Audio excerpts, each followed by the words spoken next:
Onyekuru. She's also here with us. Rose, can you greet them? Hello, good morning, everybody. Okay. And we have quite a number of people that have joined us from the outside, from the Ministry of Agriculture, Federal Ministry of Agriculture, from the TAPS 1 project, IFAD, VCDP, and other agencies of government. So we want to use this opportunity, the next 5 minutes, to know who are already here now, just to agree the house before we proceed.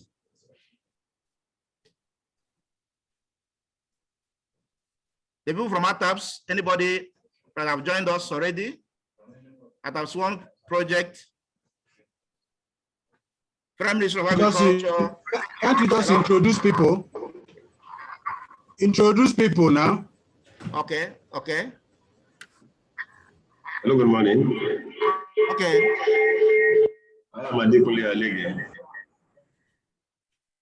You're welcome. Onyekuru Alege, I'm the National Agribusiness Agro-Processing Specialist of ATAPS 1 Abuja. Good, you're welcome, sir. Thank you. You're welcome, sir. Welcome. Good morning, everybody. Good morning.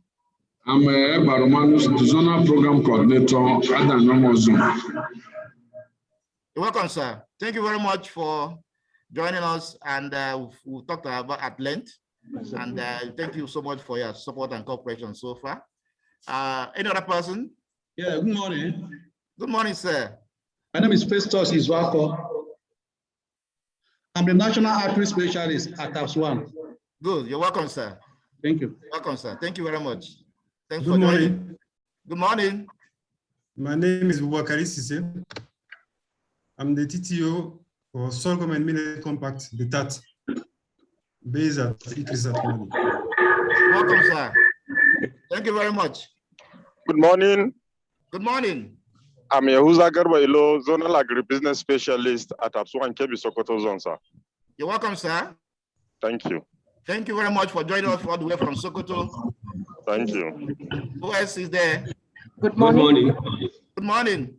I'm Mr. Baji Habila, the Senior Technical Assistant at TAPS 1 National Headquarters, Abuja. You're welcome, sir, from the headquarters. Yes. How is Abuja? Yes, sir. How is Abuja doing? Fine, sir. Good, good, good. Yes. Let me introduce myself. Good, good. I'm Ajuruchukwu Obi. Oh, I'm joining from University of Fort Hare in South Africa. You're welcome, sir. And I have a number of my colleagues, current and former students, who are also joining from South Africa and other parts of the world. There's the chief methodologist for Statistics South Africa, Dr. Maggie Kisaka Luayo, is on the platform.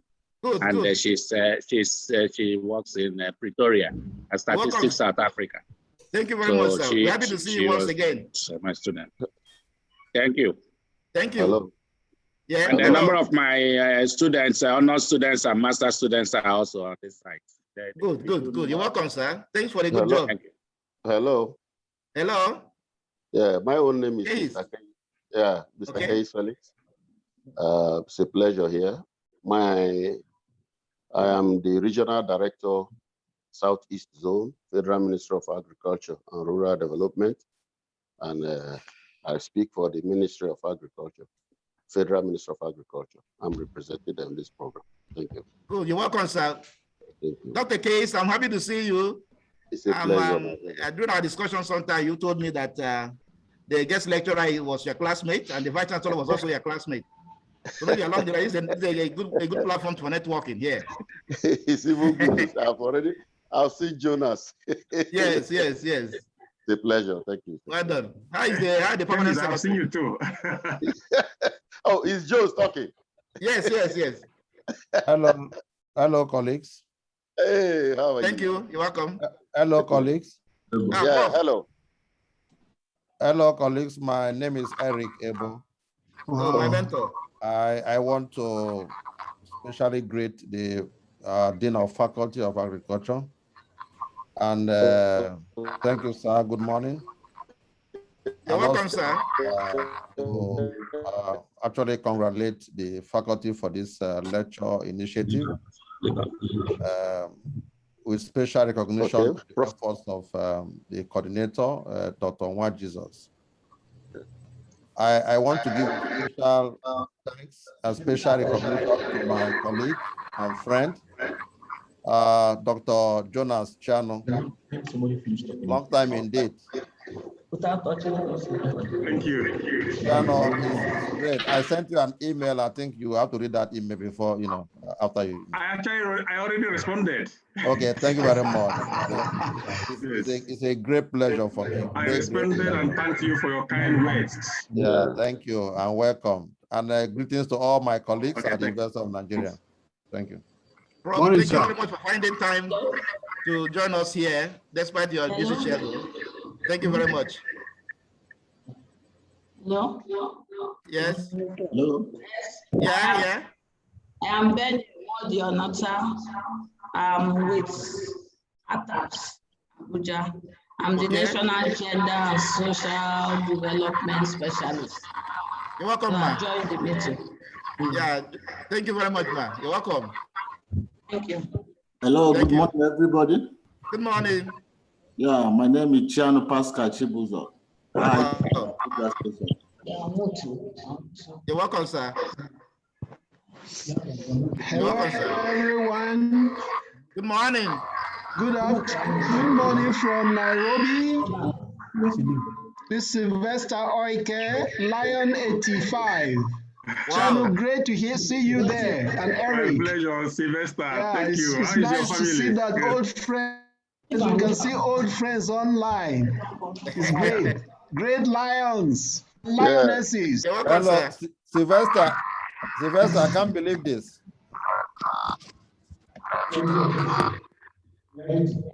Eric, you have to believe it. It's me. I can't.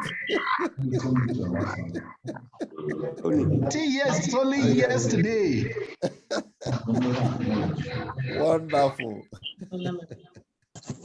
So thank you very much. As we go along, we will continue to recognize dignitaries that will join this meeting.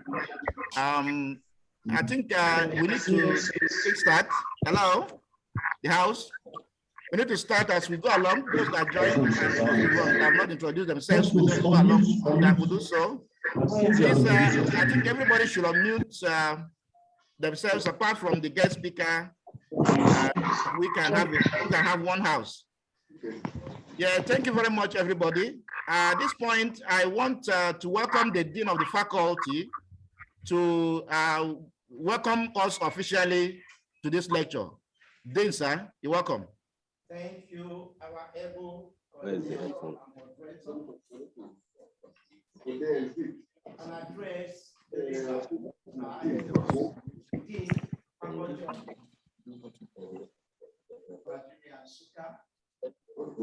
our distinguished lecturer, Dr. Jonas Chianu, all participants, I welcome all of you to this Faculty of Agriculture lecture series.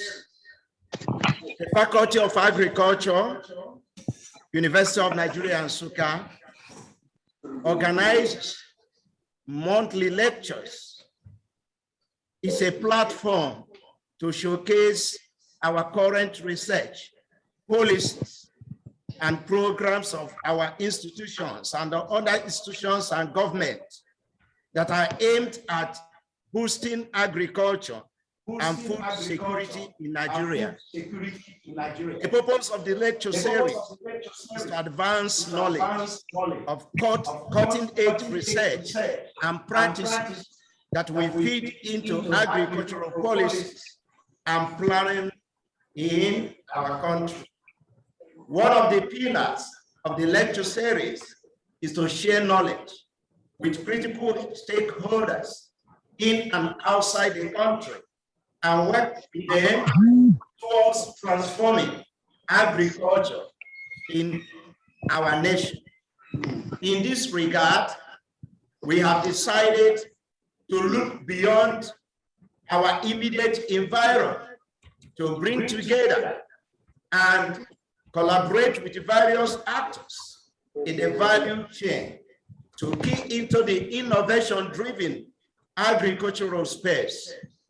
It is in this note that we have invited a seasoned and well-experienced agriculturist from the African Development Bank, AFDB, in the person of Dr. Jonas Chianu, to share with us on his experience in the areas of the application of technologies and innovation for agricultural transformation, not only in Nigeria, but in the entire Africa. This lecture, I believe, is very timely and critical towards the realization of the agricultural transformation policy of the current government. And we hope that those in the different links of the agricultural value chain are poised to make use of the outcomes of this lecture for the implementation of agricultural development agenda of the federal government and different relevant ministries and agencies of the government. We therefore welcome all the participants and want to encourage you to key in, to support and collaborate with us in this our innovative approach towards contributing to agricultural development in Nigeria.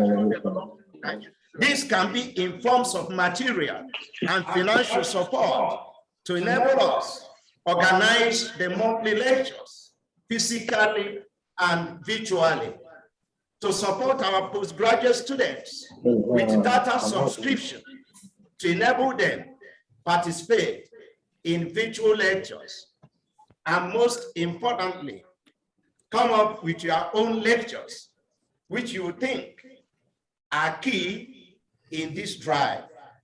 You are welcome to give us your physical or virtual lectures at the case may be, during which you share with stakeholders your activities and educate our staff and students with the latest innovations in the field that will enhance better teaching and learning in our great institution, the University of Nigeria, Nsukka. Learning is a continuous process. Once more, on behalf of the staff and students of the Faculty of Agriculture, University of Nigeria, Nsukka, I welcome you all to this August lecture in the month of August. I thank you for making our time from your very busy schedule to develop and deliver this lecture. Have a wonderful stay with us and enjoy the lecture. Thank you very much.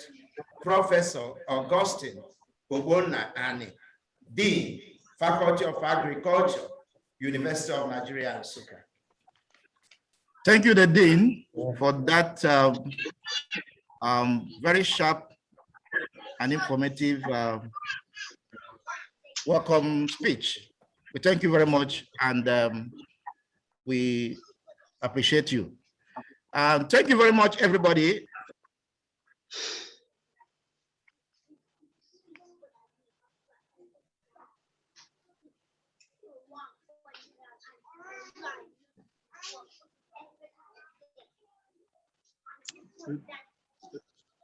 Very much. I welcome all of you to this meeting. I'm going to give a citation of our guest speaker, Dr. Jonas Chianu.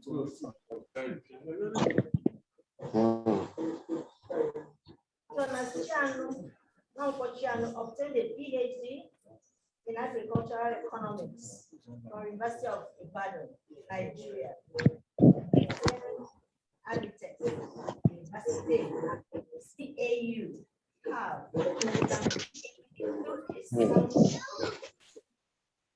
He also obtained an MSc in agricultural economics from the University of Ivory, Nigeria, and another MSc in agricultural development, Wade College, University of London. He is presently a chief agricultural economics in agriculture and agro-industry department of the African Development Bank, AFDB, at Cote d'Ivoire, where he presently coordinates 2 Pan-African programs in multinational technologies for African agricultural transformation, TAAT, being implemented in all low-income African countries, and agricultural farm fast-track fund, AFTT, being implemented in 10 African countries. Earlier at the AFD, Dr. Chianu also coordinated a multinational program to support the agricultural research development of strategic crops in Africa, SARD, implemented in African countries and preceded the DAAT and the AFT prior to joining the bank in 2010. Dr. Chianu was a senior researcher in consultative group on international agricultural research, TGIAR, at the Tropical Soil Biology and Fertility Institute of the International Center for Tropical Agriculture, TSBF-CIAT, Nairobi, Kenya. He joined TSBF-CIAT from another CGART center, the International Institute of Tropical Agriculture, IITA. Dr. Chianu has numerous publications, including 17 book chapters, over 60 referred journal articles. Dr. Chianu reviews articles for about 10 scientific journals and is a member of 6 scientific societies. Thank you very much. Professor Chianu Jonas, Associate Dean of Faculty of Nigeria, Faculty of Agriculture, University of Nigeria, Nsukka. Thank you, ma'am, for that. On this note, I want to welcome the guest lecturer to proceed with the lecture, after which we will go to the next phase, which will be the question and answer session and contributions from different persons that may want to make contributions towards the lecture. So, Dr. Chianu, you're welcome.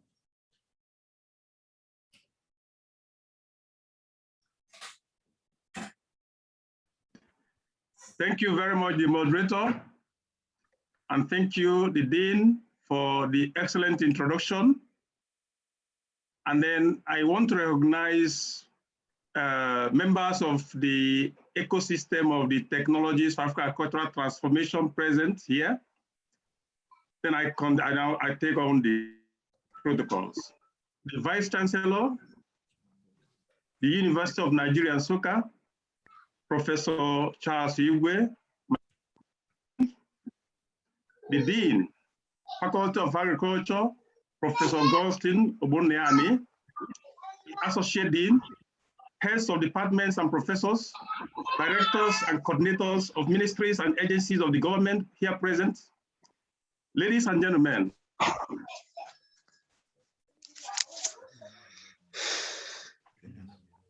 it is to give the Faculty of Agriculture, UNN, my alma mater lecture. I am very grateful to the organizers for this opportunity. And I give special thanks to the Dean and the coordinator of this program. And before I proceed, let me underscore the very importance of this particular kind of program in the university, because it enriches even the lecturers with the materials that they need to be able to give the students the kind of exposure they require. The topic of my presentation today is on harnessing technologies and innovations for cultural transformation. What does Nigeria need to do right? This is a contemporary topic, but I want to start in a very unusual way by first of all indicating some key messages that I want every person who is participating in this lecture to take away. Key message number one is that the green revolution of Asia and Latin America was not a miracle. It can be repeated in Africa and in Nigeria. What is important is the need to learn from the real enabler. Public investment in infrastructure, in the areas of irrigation and roads, in the areas of land reforms, in the areas of subsidies to assist farmers, in the areas of marketing systems, in the areas of price support mechanisms, and also in the areas of fertilizers, good agricultural practices, the use of chemicals that help us to reduce the effect of pests on our crops, and of course, the need for decision makers to unite together against an important common purpose, and of course, importance of social coordination. Doing this, we have to be capitalizing on the availability of amazing science. This is exactly what was done in the Green Revolution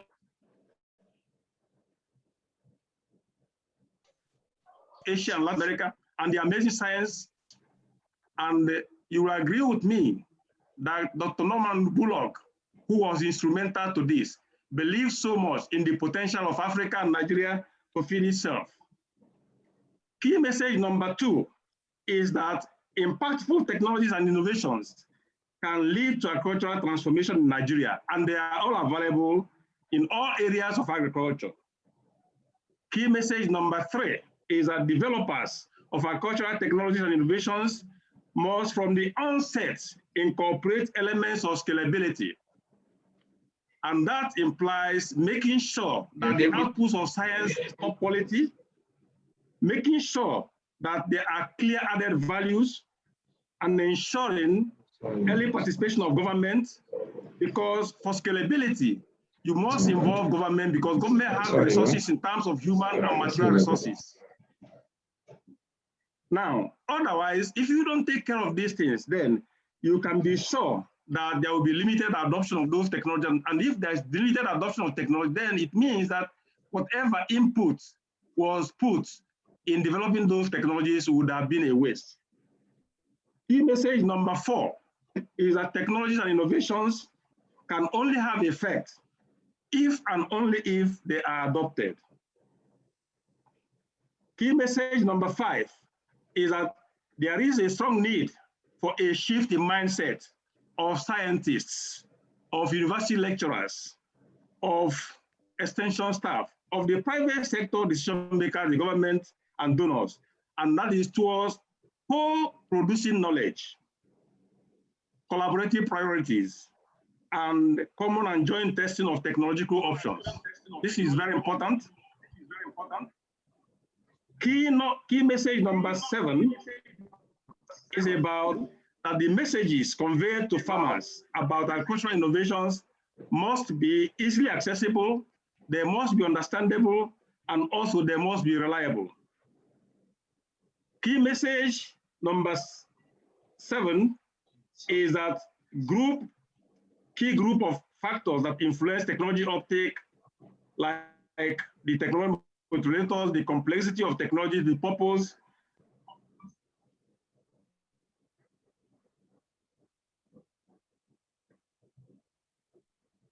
so the user circumstances in terms of individual moderators, important. All the skills that make it difficult for farmers to sustainably intensify the agricultural production must be on land. There is no point keeping those technologies, those innovations or what seem to be technologies when they are not giving added values. I think there's some external noise. When you start writing your words, Key message number 9 is that agricultural transformation is different from food systems transformation, and that the subset, the former, which is agricultural transformation, is actually a subset of food.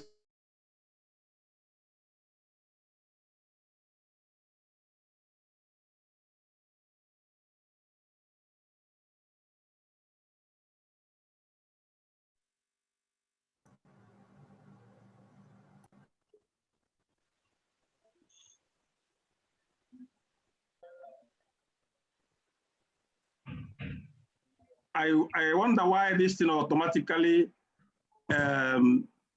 mutes me. But what I wanted to ask is, can I share the presentation myself, or will the moderator share it? Can I share it myself? Before I continue, can I share the presentation? Can you grant me the right to share the presentation? The coordinator should be able to say something. Yes, go ahead and share. Are you seeing my presentation now? Yes, we are seeing it. Excellent. So let me see. Okay, good.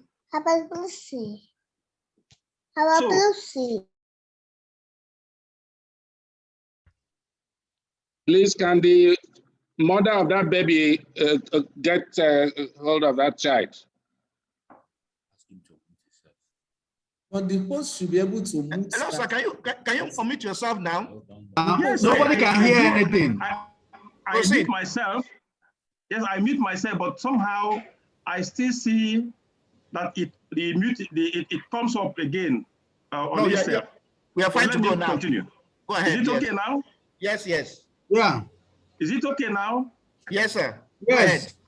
Okay, very good. Now, key message number 11 is that there is need to align domestic and foreign policy towards sustainable food systems and move from policy to practice. Key message number 12 is that inclusivity of smallholder farmers in contract and corporate farming increases the reliability of their demand and purchasing power of modern and improved inputs, and helps them to access markets, help them to improve their productivity, and also help them to raise their income. The last key message is that combination of good research with modern and broad-based agricultural extension is the way to ensure sustainable agricultural productivity growth. Oh my God, why is there? I'm trying to go to the next slide. What's going on now? That's good. Okay, the next slide. Now, I want to show the outline of my presentation. You see, I told you I was going to start in an unusual way. I'm going to give a background information. Then I will move on to talk about why agricultural and food system transformation are important to Nigeria. Then I will discuss how technologies contribute to agricultural transformation. Then I will talk about available technologies that can contribute to agricultural transformation in Nigeria. Then I will discuss the challenges that Nigeria must come to terms with in trying to harness agricultural technologies and innovation for agricultural transformation. Then I talk about the way forward in terms of what does Nigeria need to do right. Then I conclude. Now, agricultural transformation implies more efficient in terms of resource use, more inclusive and resilient, sustainable agricultural systems that safeguard the environment and lead to healthier soils, healthier animals, and healthier human beings. It must positively impact on productivity, helping to close the yield gaps, and also translates into increasing profitability and farm income, while at the same time avoiding exposing farmers to financial risks. It must guarantee increases in crop and livestock diversity.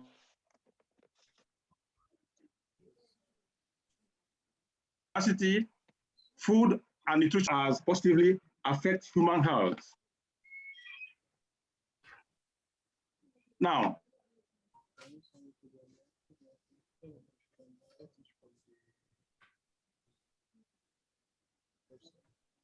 it must move peasant and so. And I think this is exactly what when before the commencement of this lecture, what Professor Achike was talking about, that there is need for us to move peasant and subsistence farmers to the next level. That is very important. So transformation also must guarantee that innovations get translated into actual benefits on the ground through reliable extension services. And it might involve hybridization of crops, because you can see that for crops like rice, sorghum, millet, and then the productivity increases through the use of hybrid varieties. Now, we move to agricultural food system transformation. You can see that the focus is not about agricultural transformation, and is actually the focus right now, and is expected to accelerate the achievement of the Sustainable Development Goals, and is actually the target of the United Nations Food System Summit that is coming up next month. Food systems transformation was sparked by prolonged economic growth, the growing population, urbanization, shifting dietary habits due to increasing middle class, and the agricultural innovations and revolution. It encompasses the entire range of actors and their interlinked value activities involving production, involving aggregation, involving processing, and involving value addition, marketing and commercialization, distribution, consumption, nutrition, and infrastructure, as well as the disposal of food products. So you can see that food system transformation is very all-encompassing. And that is why we have to think about the social, and we have to think about the environmental aspects. Now, it involves interactions among different interconnected subsectors, like economics, civil society. Then you talk about the practitioners in other disciplines and also institutions, as well as elements that include prices, markets, and so on and so forth. And all of these must be understood for us to be able to understand food system transformation. Innovations at scale should be regarded as part of a package or a combination of the core innovation in terms of the technology product, in terms of practice, with complementary innovations, delivery channels. In fact, complementary innovations are very important, because this is exactly what we try to address when we are talking about the innovation platform. Without those complementary innovations, we are not able to have the successful conditions that are required for scaling. The numerous issues are important in food systems, and they drive the food systems change. And these include prices, markets, how food supply interacts with demand, on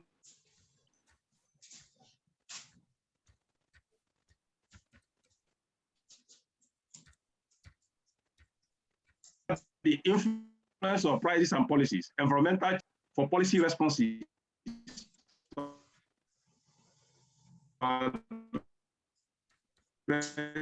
this. In the food supply, provide nutritious food, population, and for the food producers and workers in the food value chain to be adequately rewarded for their work, so that they do not themselves become vulnerable to hunger. For the food systems to be sustainable, they must create decent livelihoods for the rural people who get their income from farming, food processing, transport, and manufacturing, and also retail, including women, the youth, and the vulnerable group. In Nigeria, how can we ensure sustainable transformation? We need to do this by increased investment in targeted research and development for the transformation of the food systems, and also investment in relevance and supporting in strong vocational training and skills development as skill, as well as in integrating the concept of food systems into teaching and curriculum. I think this is very important for the university system. And this is crucial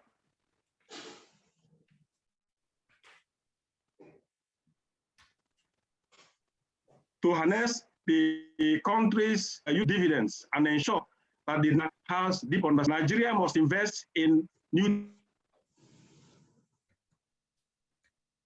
technologies in terms of ICTs, in terms of institutions, biotechnology that facilitate the transformation of food systems. There is also need for all the contributing disciplines to work together and to be accountable, especially given that the quality standards required for food systems change, they are very, very high.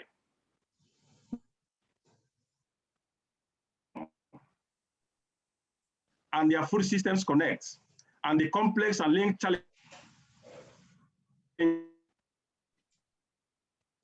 challenges among the food systems are okay, because these are very important. There is a saying that a city is exactly what it eats. There is need for understanding that the urban food systems encompasses production, it encompasses processing and packaging, it also encompasses distribution in terms of transport, commercialization, and also you have to pay attention to the retail systems and consumption and wastes. These are activities that affect whether you have access to food, food security, and people's lives, as well as the environment and other societal interests. Dramatic changes in cities and food systems means that understanding how the rapidly urbanizing population will be fed and fed well will be one of the critical development challenges in the next 50 years. Now, why agricultural and food system transformation are important to Nigeria? I give two slides on this. It is important to forestall the rampant low productivity of major crops and increase the competitiveness of Nigerian agriculture through better access to technologies and innovations by small farmers, and increase investment in the food systems in line with the Malabo Declaration, which stipulates that what is expected of every country in Africa is to invest 10% of its GDP to agriculture. Nigeria must produce enough food, calories, which is presently being imported mostly, to feed its rapidly growing population. According to the Nigerian Population Commission, young growth stands at 3.2%. This is especially important during food trade blockages and restrictions, as we also, even in 2018, during the food price crisis, and also recently with respect to the COVID-19 pandemic. Nigeria's GDP per capita has been declining every year, with the GDP growth since 2015 less than the population growth. Nigeria is in the map of acute food insecurity hotspots with 15 other African countries. Overall in the world, there are 24 countries across the world. And this is based on the reports by the World Food Programme and the United Nations Food and Agricultural Program that covers from March to July 2021. And Nigeria has most of people of any country in absolute poverty, estimated by now at about approximately 100 million people. Nigeria needs to respond to the glaring interest in food quality, food safety, nutrition and health, and others concerned for environmental dimensions of food production and consumption. This is important. If you want to export, you have to make sure that you respond to those qualities that are expected before you can export. Growth in agricultural sector has been indicated by both Ivory and the World Bank to be at least twice as effective in reducing poverty than growth in any other sector. This is important. Now, we talk about how technology contributes to agricultural transformation. And then I will give a popular example all of us know about, let me talk about the green revolution of Latin America and Asia. And then I just cited the dwarf wheat, but also there was improved variety.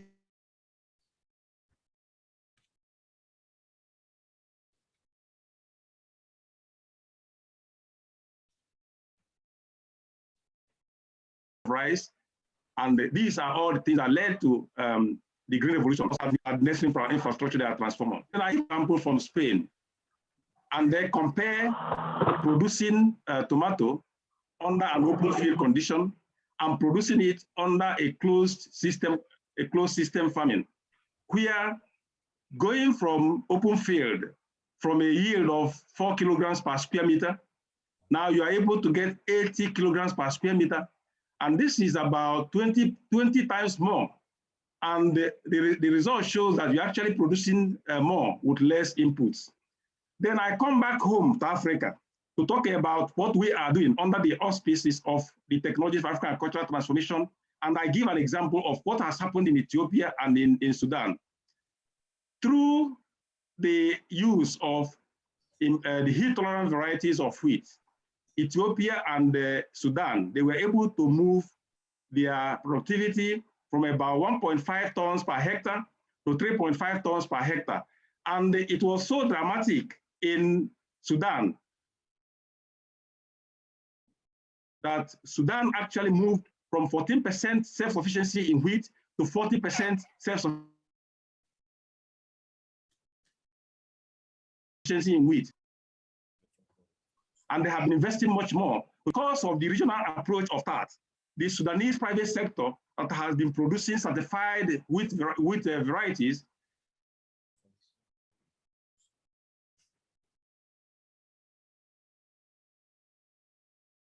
have been able to export about 40 tons of for Africa going forward. Then I would like to talk about also under the auspices of that, to talk about the maize in East and Southern Africa, using the water efficient maize for Africa that is championed by the African Cultural Transformation Foundation in Kenya, AATF. Now, I think it's good to mention that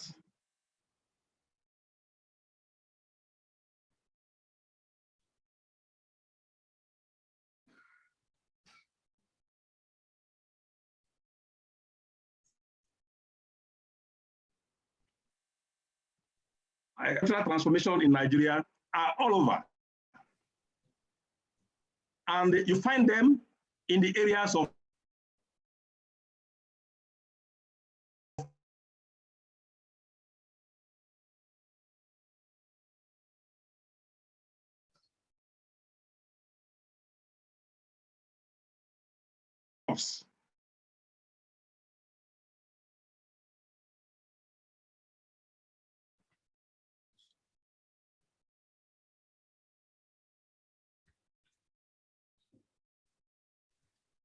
now, in the case of livestock, we have varieties of breeds that are climate smart, even for the production of meat, even for the production of milk, and also production of less gases during digestion and contributing less to greenhouse emission. And then we have highly nutritious fodder, and I give an example of bracharia. Bracharia was actually developed in Africa, but exported to Colombia, and they made a huge gain of this bracharia. Then, of course, through research by CIAT, part of it has been brought back to Africa, and they are being grown by the International Livestock Research Institute in Ethiopia, and also is one of the technologies that are being deployed under that. Then if you go to the area of aquaculture, we have improved fingerlings that are climate smart, that have low carbon emission, and also we have technologies in the areas of processing and so on and so forth. Then soil is very important. And then we have technologies that address soil health issues, and then technologies that you can use to test the soil for appropriate soil management decisions and for sustainable agriculture and productivity and overall soil health, efficient manure management systems, and so on and so forth. Then we have technologies in the area of efficient small-scale irrigation, in the areas of shallow tube wells, in the areas of wash bowls, and other water management technologies for lifting water. And these all help to lead to improved productivity and better markets. We have technologies in the areas of nutrition, you know about biofacilification and the use of digital technologies to be able to reinforce nutrition and household resilience. And then we have technologies in the areas of irrigation and index insurance. This is particularly important given the effect of climate change. These innovations help to expand farmers' overall drought protection and help to unlock investment that leverage the benefits of irrigation and, of course, better manage risks associated with farming. Of course, we have technologies in the area of mechanization, but I want to say something about innovation. All of us know that mechanization is important, but unfortunately, it is still too low in Nigeria, just like other African countries, where the hoe and cutlass technology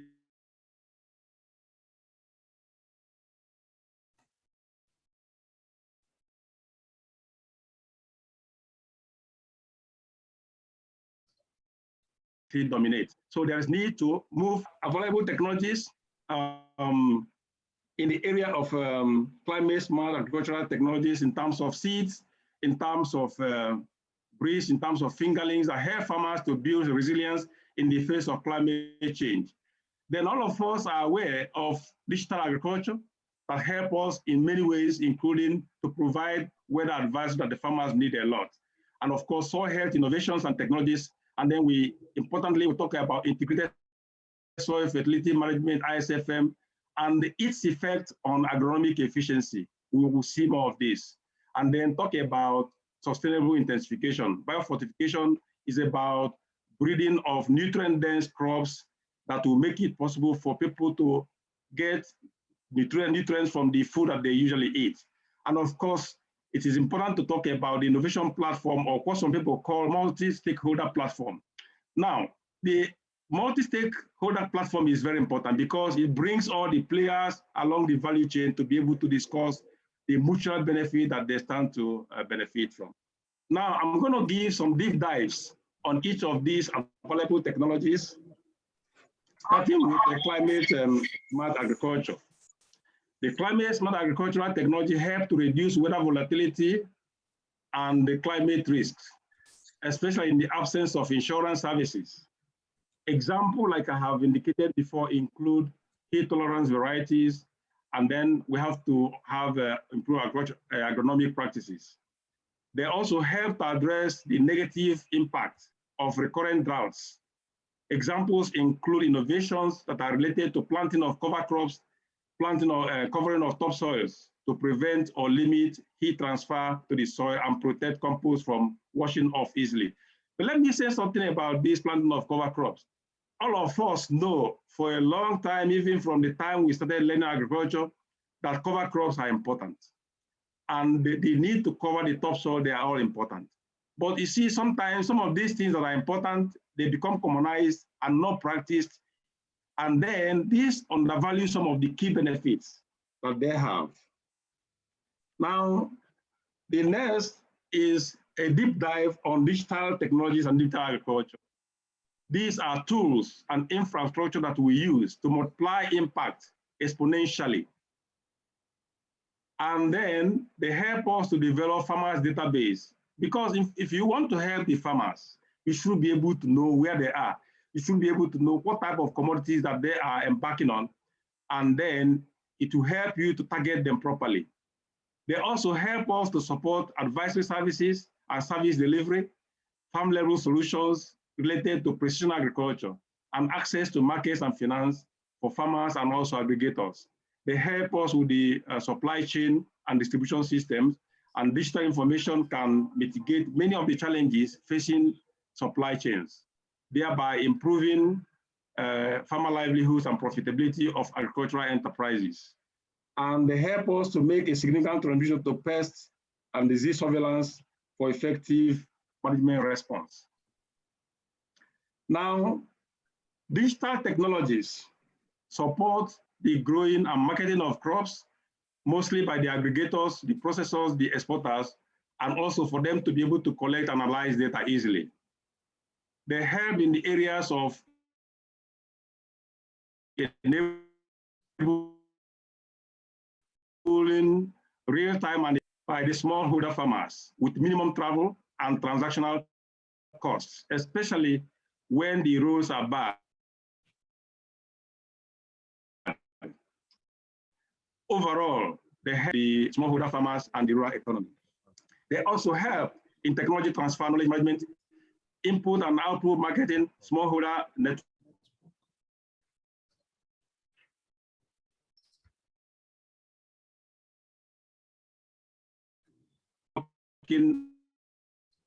And improved food fortification costs is still very low in Nigeria and is less than 10% and is attributed to low lack of literacy related to this.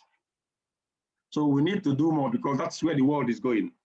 With respect to soil health innovations and technologies, they foster healthier soils that benefit farmers and the environment, especially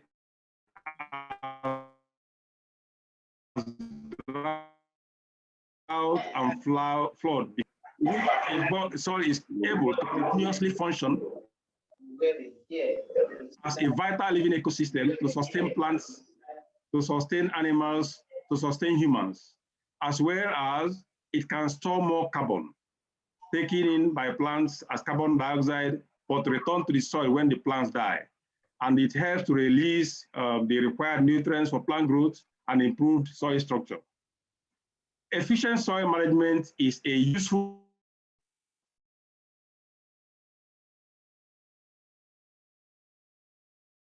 buffer against weather extremes due to compaction,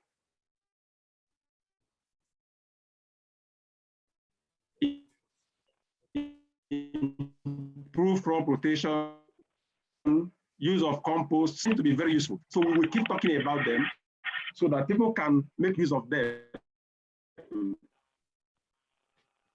depending on what they have in their environment. Now, let me talk about the integrated soil fertility management, the trajectory and the effect it has on agronomic efficiency. When we talk of full integrated soil fertility management, we are talking of a combination of germplasm and fertilizers, organic resources management, and the auspices of the microdose application of just 4 kilograms of P per hectare, not the 13 kilograms per hectare that was recommended and which farmers could not afford. But the 4 kilograms application has been found to be very, very profitable in Burkina Faso, in Mali, and in Niger, and also northern Nigeria. Now we talk about targeted fertilizers that could contain secondary and micronutrients like zinc, like sulfur, and then smart fertilizer blends that are proposed specifically for specific crops.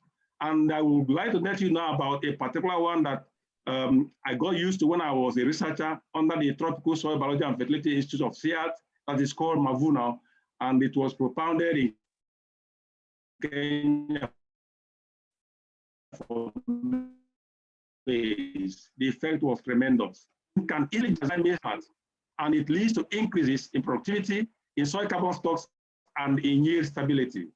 And it follows similar arguments in the second paradigm of soil fertility management and acknowledges that the most adoptable organic inputs or resources are those that are produced in situ, right in the field there, through improved crops or integration of grain legumes with low harvest indices. It is important to acknowledge that ISFM acknowledges the need for inorganic fertilizers, but again, it emphasizes the importance of organic inputs. Now, this is what it looks like. ISF, integrated soil fertility management. You can see the agronomic efficiency on the y-axis. You have the ISFM in different stages. When you are on the current practice, you can see the agronomic efficiency is low. Then you now put germplasm you see it increases. Then when you now add to this organic resources management, you see how it, and then with local adaptation, you can see that tremendously. Now, integrated soil fertility management, when you talk in terms of variety, the water-related dimension is with respect to drought tolerance and early maturity to escape mid-season drought, and also varieties that are deep-rooted, that are able to capture water because of their deep-rooted systems. Now, when you talk in terms of organic inputs, the soil, and then when you think in terms of local adaptation, we think in terms of options for in-situ water harvesting through water harvesting technology like the ZAI system that is commonly practiced in northern Nigeria, in Mali, in Burkina Faso, and in Niger, and allows for application of tillage as required by the local conditions or crop characteristics. For instance, do require the loosening of the topsoil, especially heavy soils. And this explains why the integrated soil fertility management is not too explicit about tillage and mulch application, since there are situations where some form of tillage is beneficial to remove the soil crusts.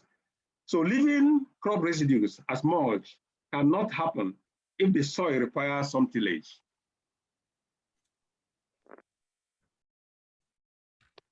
Now, a deep dive in the area of sustainable intensification. This is actually built on 4 principles. Principle number 1 is increased and maximized production. That is output per unit of resource in terms of land, in terms of level, in terms of capital used. Principle number 2 is about preservation of the ecosystems and soils. Principle number 3 is about increased resilience of the farming system to shocks and stress. And principle number 4 is about improve and maintain profitability at farm level. Now, there are 5 key attributes of sustainable intensification. One is the use of more productive crops and varieties. The second is about judicious application of external inputs. The third is about the harnessing of existing biological processes where possible. Then the fourth is about minimization of adverse effects on the environment. And then the fifth is the productive use of human capital. Now, sustainable intensification, the factors that are important include water management tools, quality planting materials.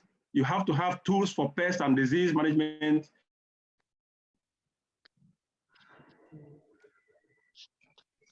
You have to have tools for soil fertility management. And it's important to note, I mentioned it as one of the key messages, that all skills that make it difficult for farmers, especially women, to sustainably intensify their production, they must be on land. I think these are some of the things that we have to kind of seek out and make sure that we move for their unlearning. There is no point keeping artifacts that are not helping you in any way. Then I talk about fortification and fortification. By fortification is about breeding added nutritional values and impacts into similar familiar foods that people eat every day. Yeah.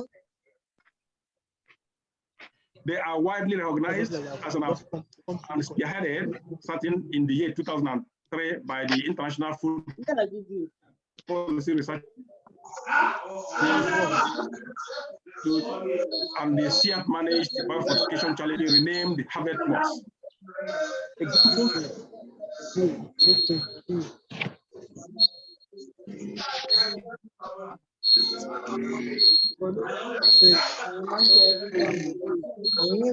Okay. Examples of available biofortified crops are in the areas of fortification. Through iron, you have iron beans, you have iron pale millet, you have iron lentils.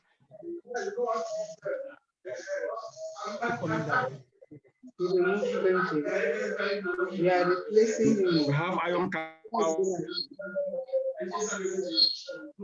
and then you have Irish potatoes in their hands, but would it not be better to finish?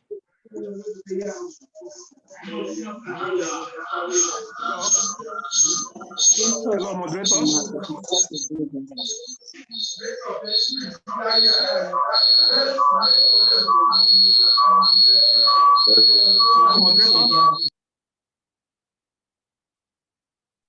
Okay, so we have also biofortified maize in terms of zinc, in terms of also we have the same kind of example for rice, wheat, and so on and so forth. Now we have a deep dive on biofortification continued.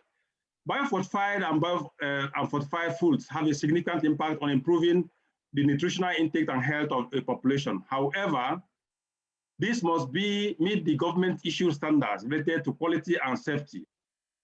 Biotechnology can be used to enhance agricultural productivity for food security and nutrition in Nigeria. The development of a continental guideline for the use of biotechnology to achieve increases in productivity in Africa is ongoing by the African Seed and Biotechnology Platform steering group members under the aegis of the African Union, of which many of the institutions here represented are members. Then let me talk a little bit about innovation platforms. What it does is important. It brings about the business mode in whatever way. Facilitates the linkages of farmers with a full complement of stakeholders for operation in a business mode. This is very important because if a farmer produces more than it can consume or the household can consume and there's no outlet, it becomes a disincentive to further production. Establishing innovation platforms will help the government and the private sector. Machinery operators determine the type of machinery system to adopt for a particular location by commodity of cultivation and farming systems. We will not finish this lecture without indicating some technologies that are being pushed by the world powers.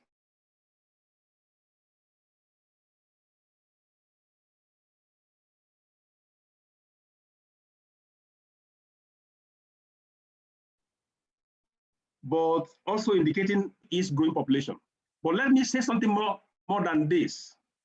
We have done a lot of economic analysis that has shown clearly that the premium price you get by embarking on organic farming many times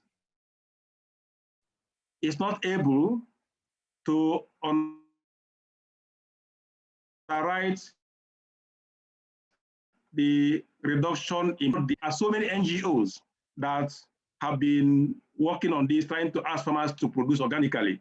Another reason why we should be careful about this is that for some situations, you are not even sure of how to produce enough organic resources. So it is important to be mindful of this. Another one is the diversified agroecology farming. The reason why we have to be wary about this is that the building blocks in terms of knowledge, in terms of key diversities, in terms of appropriate mechanization, in terms of market linkages that will ensure that this system leads to high productivity, income, and resilience, and more jobs. They are still not there in Nigeria in the required quantities. Number 3 is technology-intensive systems and the technical know-how to produce sufficient food using this particular system. Now, I'm going to talk about the key contributors to agricultural mechanization and modernization in Nigeria. One is the government. The government has to provide and has been providing the enabling environment in terms of policies, in terms of regulations, and also to incentivize the adoption of modern agricultural technology. This is very important. It has been providing a lot of funding support. and also through the work he did under the auspices of the program. Then I will not forget to mention my institution, the African Development Bank, that has been supporting through funding, through various programs of it, and notable among these are the New Rices for Africa, then the support to agricultural research for development of strategic crops in Africa, which the bank used to support 4 out of the 6 strategic commodities of the African Union. And these are maize, wheat, rice, and livestock. Then I will not forget the program that I also coordinated that has just come to a sunset, which is the Agriculture Fast Track Fund. And what the bank did here is to give a grant to agricultural SMEs to enable them to carry out studies that enable them to generate the technical content that they could use to formulate bankable programs for funding by development finance institutions. And I'm happy to mention that a lot of small and scale farmers enterprises in Nigeria benefited from this. And then I will not forget the technologies for African agricultural transformation that we are piloting right now. Not piloting, but is being planned for all the low-income African countries and actually being implemented in 37 countries. And then, of course, the Feed Africa strategy of the bank. All of these are the program the bank is supporting to be able to move Africa from food import dependency to self-sufficiency and food export country. Then the consultative group on international agricultural research that all of you know about, the CG systems, and we know about the International Institute of Tropical Agriculture in Ibadan. We know about the Africa Rice with world headquarters in Abidjan, Cote d'Ivoire. We know about ICADA, which is the International Center for Agricultural Research in Dry Areas, which has its headquarters it had it in Syria, but right now in Beirut. But of course, they have offices in Africa, in Egypt, and in many other African countries. Then we talk of ICRISAT, that is based in Niamey, but also it has a lot of work ongoing in Nigeria. And then we talk of the International Livestock Research Institute that has an office in Ibadan, and it used to have office in Kaduna also. And then these CG centers, they support in the areas of research for development, good agricultural practices, and also provision of technical assistance. Then the United Nations Food and Agriculture Organization, they also support in the areas of research, they support in the area of technical assistance, they support in the areas of policy, and also they support in the areas of good agricultural practices. Now, we talk about the Alliance for a Green Revolution in Africa, AGRA, that helped in funding and also in technical assistance and operating in about 14 countries, but very actively in 11 countries of Africa, doing a great job. Then we cannot forget the National Agricultural Research Systems. We have many of them in Nigeria that are supporting in the areas of agricultural research for development. And then the advanced research institutions like the Agricultural Technology Transfer Foundation in Kenya, the International Fertilizer Development Corporation, and then Forum for Agricultural Research in Africa for support in the areas of research, in the areas of technical assistance, and so on and so forth. And of course, the academia that support with respect to functional education, practical knowledge, research, and so on and so forth. Then the private sector is very important. And I want to mention specifically the agro-dealers, the seed companies that support in the areas of sustainability, in terms of environmental, in terms of social, in terms of economics, and also they support a lot in terms of job creation. And they, of course, capitalize on the enabling environment that the government provides. Now, the challenges that Nigeria must come to terms with in trying to harness technologies for agricultural transformation. One is climate change, climate variability and shocks, extreme weather conditions that have become more common, and vagaries of drought with longer periods, late, shorter erratic rains, more common floods due to heavy rains, increasingly fluctuating inter- and intra-seasonal rainfall distribution, and irregular seasonal patterns. Now, we also have to contend with the challenges related to natural resources in the areas of environmental degradation and also in the areas of increasing resource scarcity. Socioeconomic shocks are important. The rising fragility, armed conflict and strife, civil strife, economic crisis, and then of course the global health crisis such as the COVID-19 pandemic and inequity. Nigeria also has to contend with issues of human challenges related to changing dietary patterns and population growth. And of course, crop and livestock diseases and pests. We all know about the fall armyworm that entered Africa in 2016 and is now in all African countries. We also have to be wary of the locust invasion.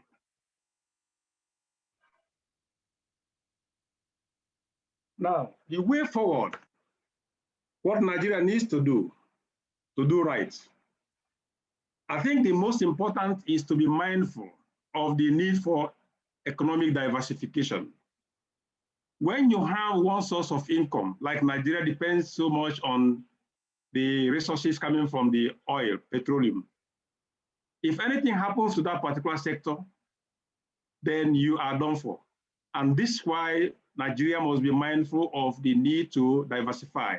And I think that the government has been doing quite well by its emphasis over the years on agriculture. Another important thing that Nigeria needs to do right is in the area of manufacturing. We have to de-emphasize raw materials. We have to start adding value and processing the agricultural commodities we produce. This will help the overall farmer, people who operate in that chain, to become wealthier and become self-sufficient, to be more confident in what they are doing. And it will help us to stop the whole losses that we encounter post-harvest. I think this is very important. Another important thing, that area that where Nigeria needs to do right is about they have to stop stifling innovations and unfriendliness with smart money through rent mentality and other non-tariff barriers. Our ranking in the ease of doing business in Africa is not the best. So Nigeria needs to do much in this area. Nigeria also needs to prioritize improvement in infrastructure and market access. These are key enablers for food and nutrition security and better livelihoods. Nigeria needs to deal with the issues of insecurity, religious strife, unfavorable regulatory and legal environment, unsustainable macroeconomic policies, and high inflation. Nigeria also needs to uphold the principles of subsidiarity and learn to deal with issues at the most local level at which they can be addressed, and not remaining reluctant to devolve to local governments. Nigeria needs to take advantage of the market opportunities and the economies of scale provided by the Africa Continental Free Trade Area and tap the great potential in its youths. Nigeria needs to cultivate the character of truth, honesty, and trust. These are important factors that can help us with national transformation that we need in the nation.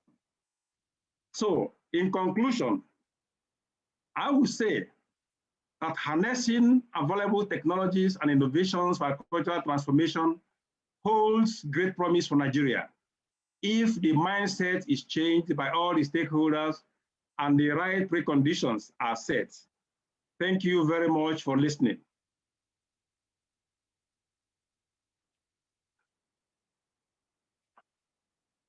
Hello?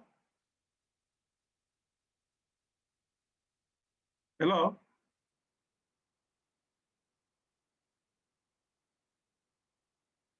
Hello? This is serious. What is this? Hello? What's going on?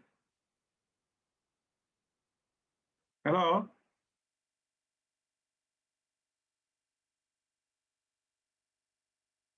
I hope I've not been talking to myself.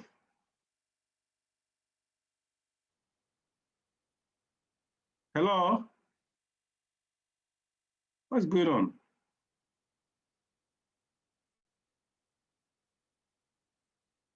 Hello? What's going on here?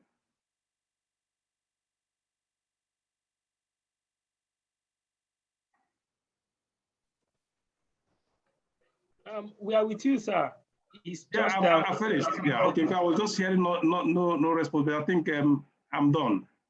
Yes, it's just a technical issue. They'll come back on board. Okay. So this period is now open for question and answer, but we'll just wait for the coordinator to kick it off. Hello, everybody. Thank you very much, Dr. Jonas, for that power-packed lecture you've given to us this morning. I think it can go for a treatise for a course of its own that may not be fully unpacked at this point in time. We have in our program to be able to discuss with you further and see how to bring this lecture into a piece that can be circulated as a booklet. It's one of our mandates to put each of the lectures in a form that will be useful to both students and lecturers, policymakers for engagement and further advocacy. So we are going to be discussing with you further, just like I told you before, for this lecture to be put in a form that can be circulated as a book. So I want to thank you so much once more for coming on board and giving us this lecture this morning. Want to thank every other person that participated. At this point in time, we want to go over to the next phase of our program this morning, which will be contributions. First of all, contributions from our stakeholders around the world and in the country, from ministries and agencies, and the kind of engagement with everybody to give us your perspective with respect to the lecture. What is your take? Just well, let's go over to contributions, and then we follow that with question and answers. And Dr. Chukwuma Ume will coordinate that. Thank you very much. Dr. Chukwuma. Thank you very much. So we'll proceed by making it very easy for everyone. If you would want to ask a question, you are free to put down your question at the chat box, and then we'll present it to the presenter, who will now respond to it. If you want to clarify your question, you are also free to just use the raise hand function at the tool menu, and then we can also give you the chance to clarify your question. So thank you very much. You are now free to present your question to Dr. Chianu.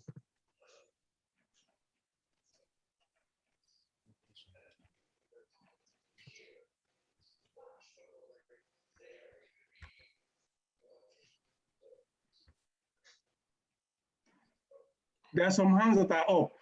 I hope you are seeing them. Moderator? Yeah. Unmute yourself and ask your questions.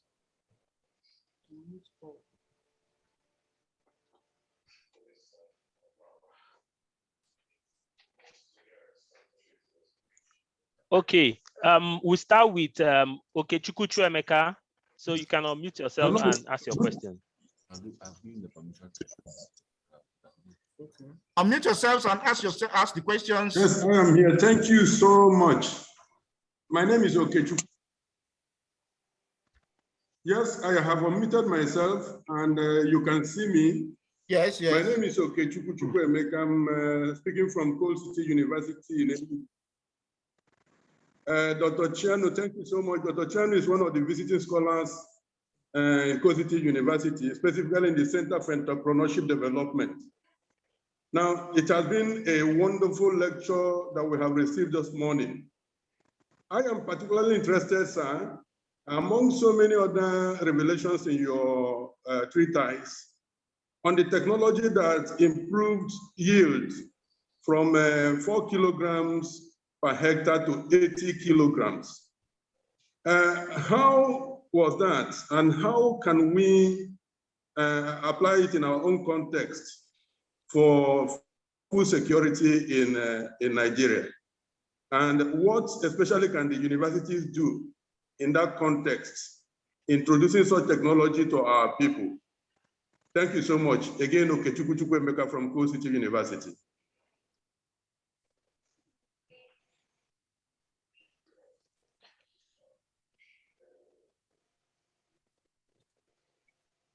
Okay, I think we need to get more questions. Okay, so we'll take the second question from Professor Gabriel Okafor. Prof, you are on now. We'll take 3 questions and then we'll allow the presenter to respond to them before we pick more questions.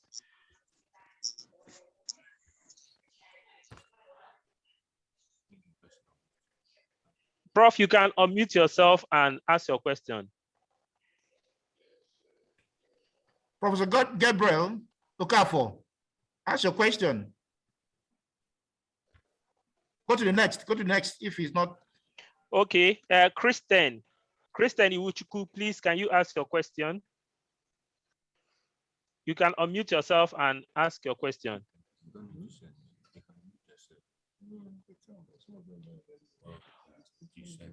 Before then, I have a question at the chat box here to you, Prof. It says there is a lot of dependence on foreign donors to fund research and development for agricultural technologies and innovations. In South Africa, the gross expenditure on research and development is less than 1% and much less in Nigeria. How do we get African governments to increase funding for research and development to boost technology innovation in Africa? This is from Dr. Maggie.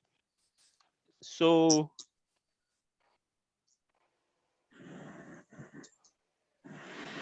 okay.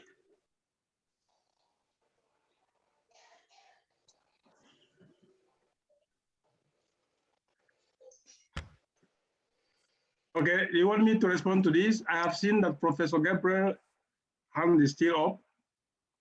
Yes, maybe he's finding it difficult to unmute himself. So maybe you can just respond to these 2 questions and then we can present more questions.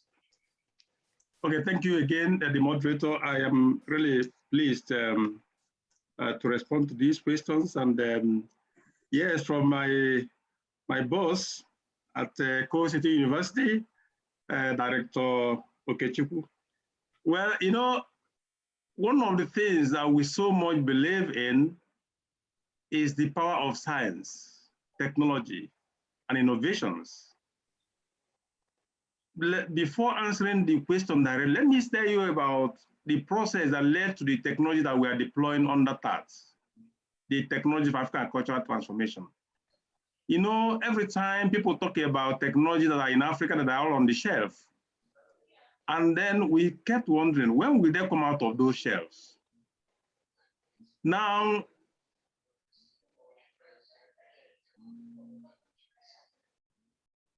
from the commencement of that, to help us to look at all the available agricultural technologies in Africa, to see which ones are ready for deployment. And we were surprised that of all the 203 technologies and innovations that they reviewed, about 69.9%, about 70%, they were ready to go. That encouraged us. And that was why we now said, okay, for the different commodities where these technologies apply, that we will make effort as an African Development Bank to deploy them. And that was what we did under the auspices of 9 commodities, working with so many partners. But let me just give you a synopsis of what the overall effect of these technologies have been on productivity. It ranges from 3% for livestock to as high as 113% for high iron beans. Of course, you will begin to wonder, how that can be possible, but it's always good to mention that in Africa, the starting base has always been low. So when you intervene strategically, you can actually do a lot of things better. But one thing I think is important to mention here is that with the technologies we have in Africa, we can change the trajectory of agriculture. So coming to the tomato example I gave, it was purposeful that I gave example that is external. Then before coming to give examples of what has been happening in Africa. With respect to the tomatoes, it was comparing a closed system with an open system.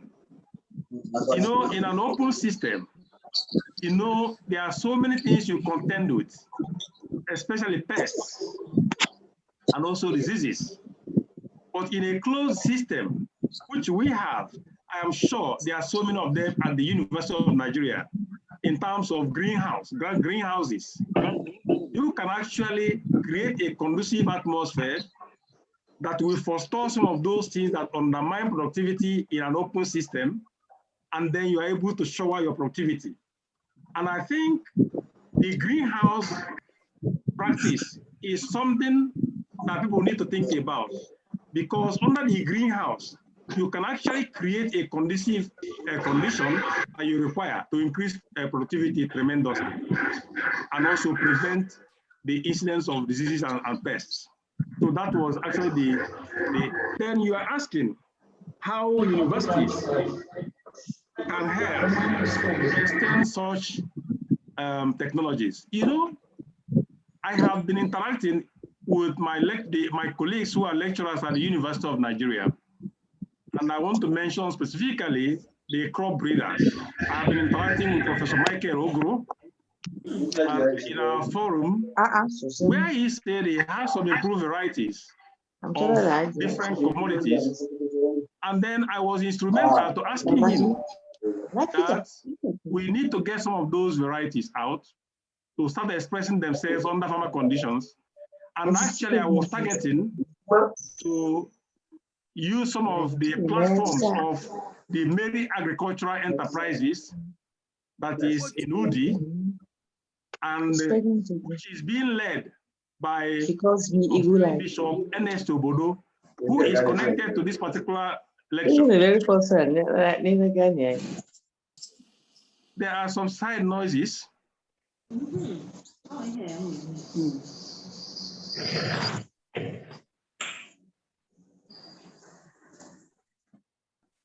Can proceed.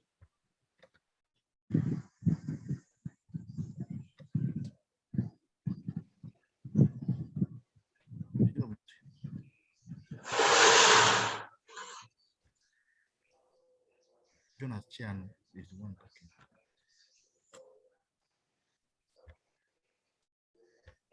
So the universities, they have some of the repositories of the technology they have developed, which they also believe in.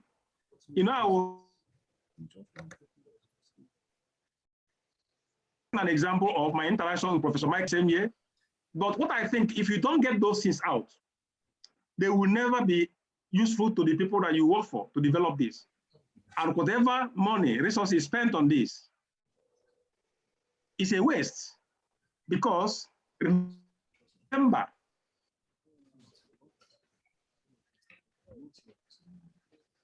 public goods. So that's what it takes to do this kind of large-scale extension of technologies. But I think the universities, they have what it takes. Look at how they have been able to bring in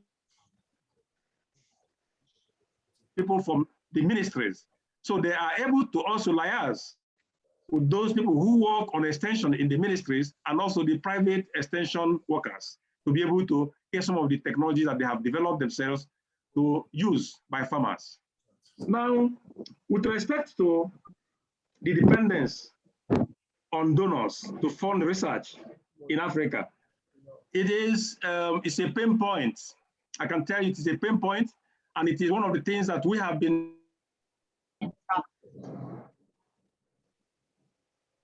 trying to work to see if we can improve African government pledge to spend at least 10% of its GDP in agriculture. But unfortunately, over the years, this has not happened in most African countries.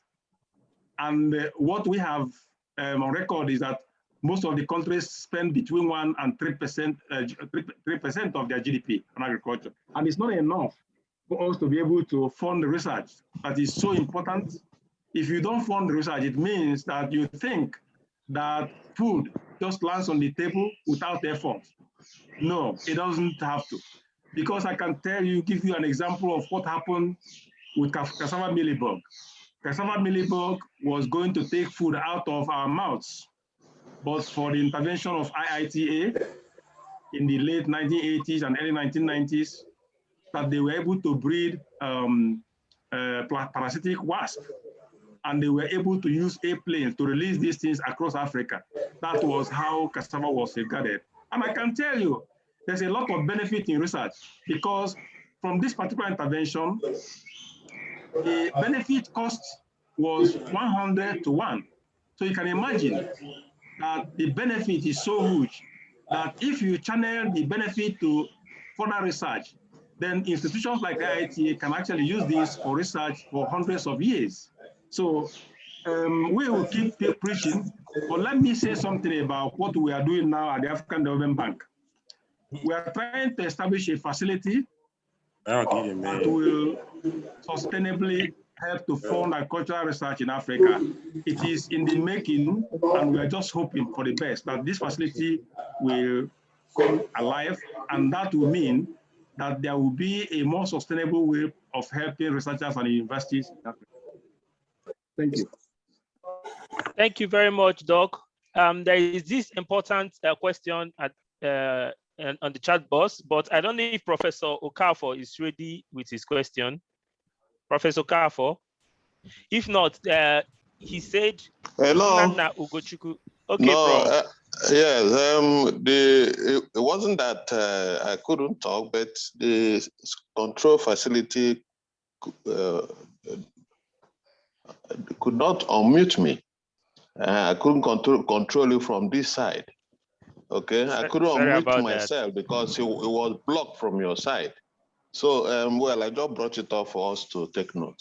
Well, the presenter has partially scratched my question. It borders on assisting universities in Africa, being a development bank, to grow infrastructure for enhanced research, to be able to rejig the food security status of this country. Most African governments are increasingly looking the other way when it comes to funding research. And development agencies too, they're also not really helping in that aspect in releasing a fund for scientific research. I don't know if it's part of imperialism, so that will continue to depend on, I don't know. But since this is African Development Bank, we should look inwards and try to work out ways to turn around the situation. So, well, the comment by Chianu is heartwarming because from his last comment, he said that they're coming up with a sustainable window to support researchers in Africa and Brazil, which is excellent. Another aspect is to influence governments to truly budget more for this research and creating infrastructure. Let them find a way. I know it's advisory because each nation will be able to do whatever they want. but let them devote more effort to this aspect. But the research facility they're creating, I hope it will also capture value addition, because we can't talk about food security without value addition. In most agric faculties, you don't have pilot plants where you can demonstrate these technologies so that youths can pick up, or even entrepreneurs or industrialists, investors, they can come and see these new technologies in action and learn how to sustainably replicate such in their domains. So that's a major challenge. So I pray that the facility will be such that equipment needed for adding value will be made available to researchers, so for sustained input in that area. We cannot continue to depend on imported food, whereas we have everything to will I call it import substitution, to substitute what ordinarily is being imported. I'll give you a typical example. In our department, we've developed a resin analog. You know, resin is from grape, which doesn't in Africa, but it's used to make cake and bread. But we have generated resin analog far better, superior in taste and acceptability to the imported resin from grapes. Okay, and we tested it in bread and cake, and it was found to be highly acceptable because of the familiar aroma and then the color, unique color. The imported one leaves black spots. Okay, so it's a way of extending or adding value to our plantain that has very where increasingly nice is becoming attractive to the industries. But now the next challenge will be, how then do you demonstrate this technology for investors to pick them up without infrastructure? So that's why we're talking that it's important. The African Development Bank, they should find a way of assisting researchers in this area to grow infrastructure to help promote food security in Africa. Thank you. Thank you very much, Professor Gabriel, for that very important comment and input. I don't know, Dr. Jonas, do you want to respond to that? Yeah, I will, because it's more of a comment, but I have seen some other hands up, like Professor Charles Asabi. Yes. So, Professor Charles, please go ahead. Professor Charles, unmute yourself. Yeah. Okay. Are you hearing me? Yes, yes. Yes, we hear you. Well, yeah, it's just like comment. Dr. Jonas,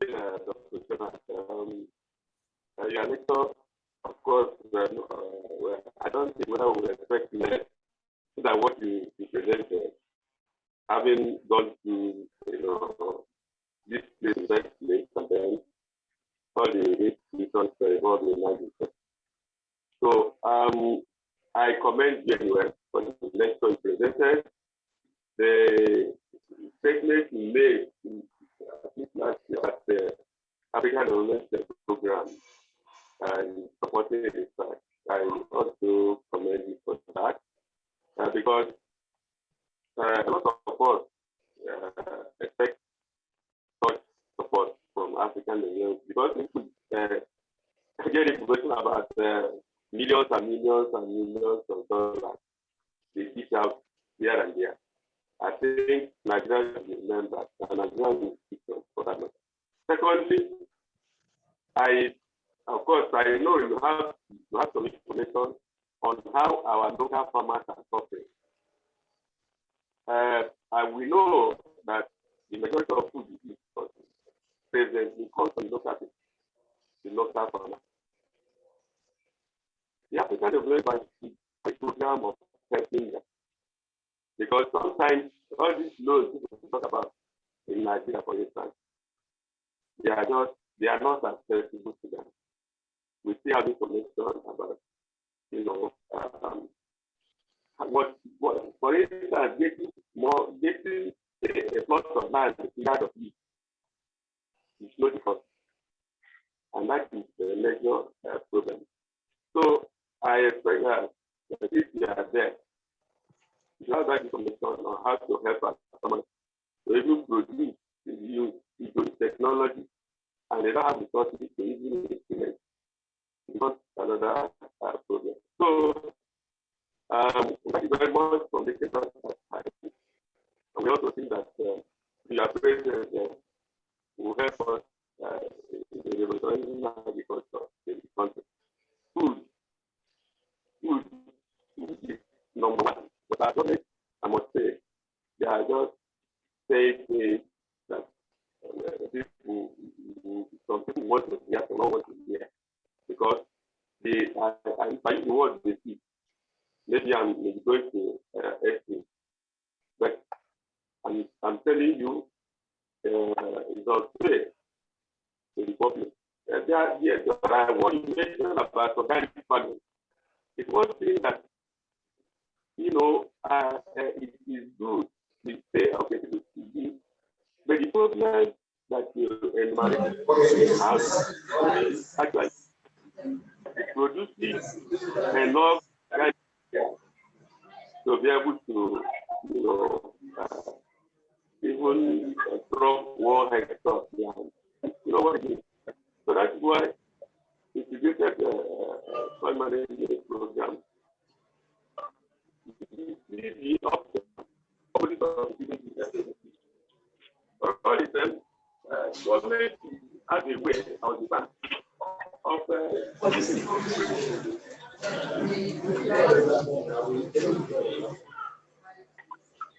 I think that's not. I mean, I will create a color for them. You can put in it. Maybe I have to just copy and give them. That's what I want to do now. How would I do the previous one now? I was not like that without the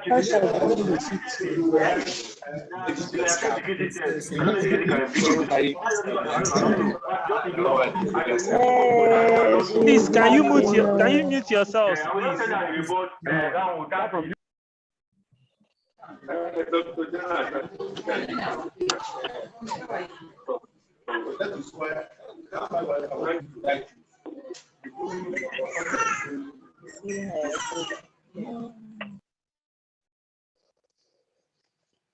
Hello. Okay. Thank you very much, Professor Charles Asado, for that comment. I have a very important question I want to read from the chat before I give the floor to Ernest Obodo for your question. Dr. Chianu, thank you very much for the presentation. This is from John Paul Chinedum. He said, my question is, please, doctor, how can we practically implement some of the agricultural lectures you have presented? There is need, again, for our universities of agriculture and departments to bond greatly. This will improve our farmers and production in general. So he's asking, how can we practically implement these insights you've brought out? And also, how can we also form a bond between the departments in the faculty, or maybe between faculties of agriculture in different universities? John Paul, are you there? If I did not present your question as you want, you can also unmute yourself and ask. Let me just go. Hello.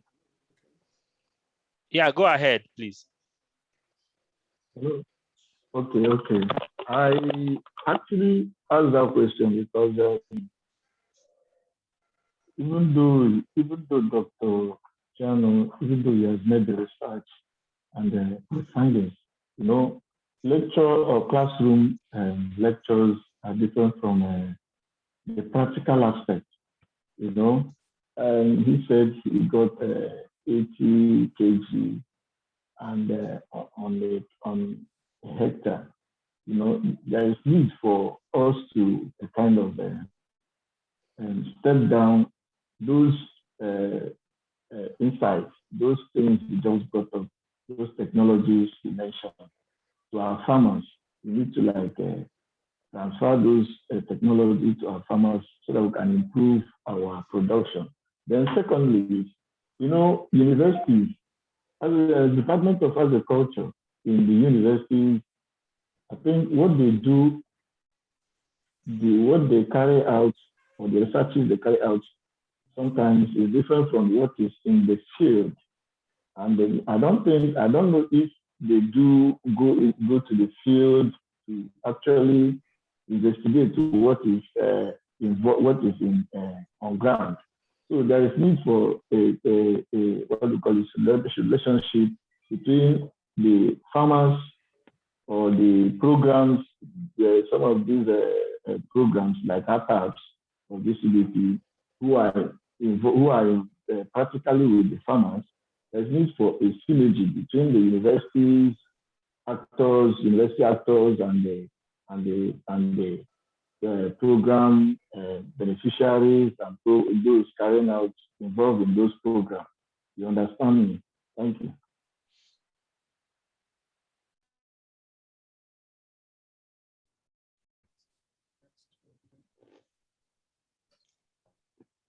I have a question.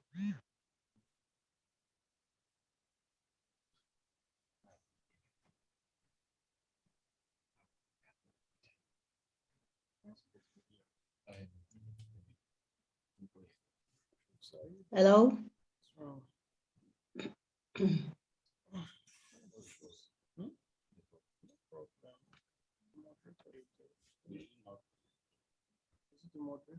Hello? Choose, are you on? Thank you very much. So we'll take one more question from. Please, I have a question.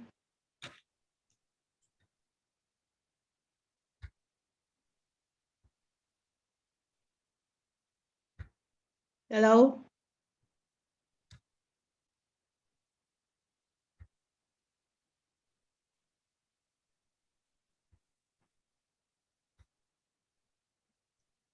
Hello?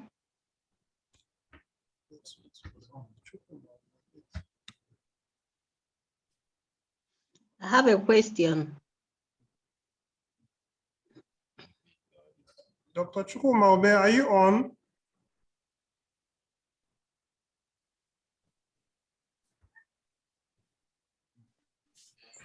Please go ahead. Please go ahead, ma. Okay, thank you. I want to really appreciate. Sorry, please, 1 minute before you go ahead. Please, if you have a question, just write it down at the chat box so that we can put it together for Dr. Jonas to answer because of our time. So please, if you have a question, just write it down. But for now, please go ahead, ma. Okay, thank you. So I want to appreciate our guest lecturer for the in-depth talk and exposure of all that we need to do concerning agriculture in Nigeria and Africa as a whole. But I have a question and an observation at the same time. One is that most of the agricultural agenda and transformation or innovations or projects are usually targeted to the north and to southwest. If you go to IITA, most of their work are done in the north or some part of the southwest. The same thing with most, even Agra you mentioned, they have ongoing project, but it's always in the north. So I don't know why Southeast is not always put in place in their agenda when they are giving those their grants, you know.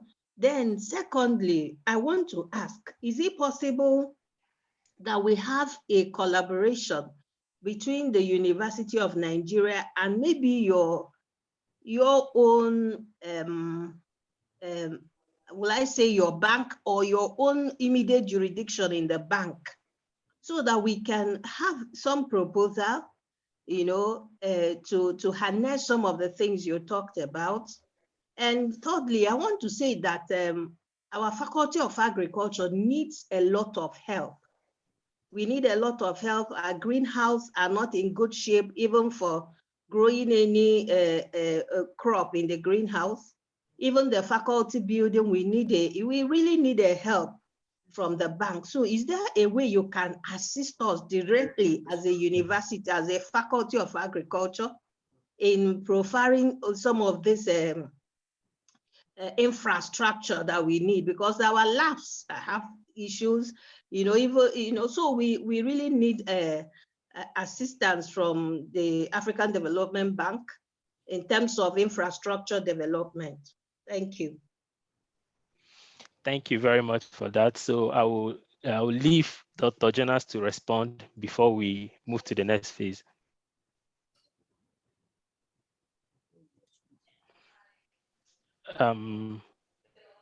Okay, you can unmute yourself now. Okay, thank you. Thank you for the questions. I think the one from Professor Gabriel Okafor is more like kind of agreeing to some of the things I have already said. But let me just underscore the fact that, yes, African Development Bank, because of its convening power, must continue to work with the African governments to be able to pay more attention to agricultural research and the funding of education in Africa. I think it's something that is continuously being done.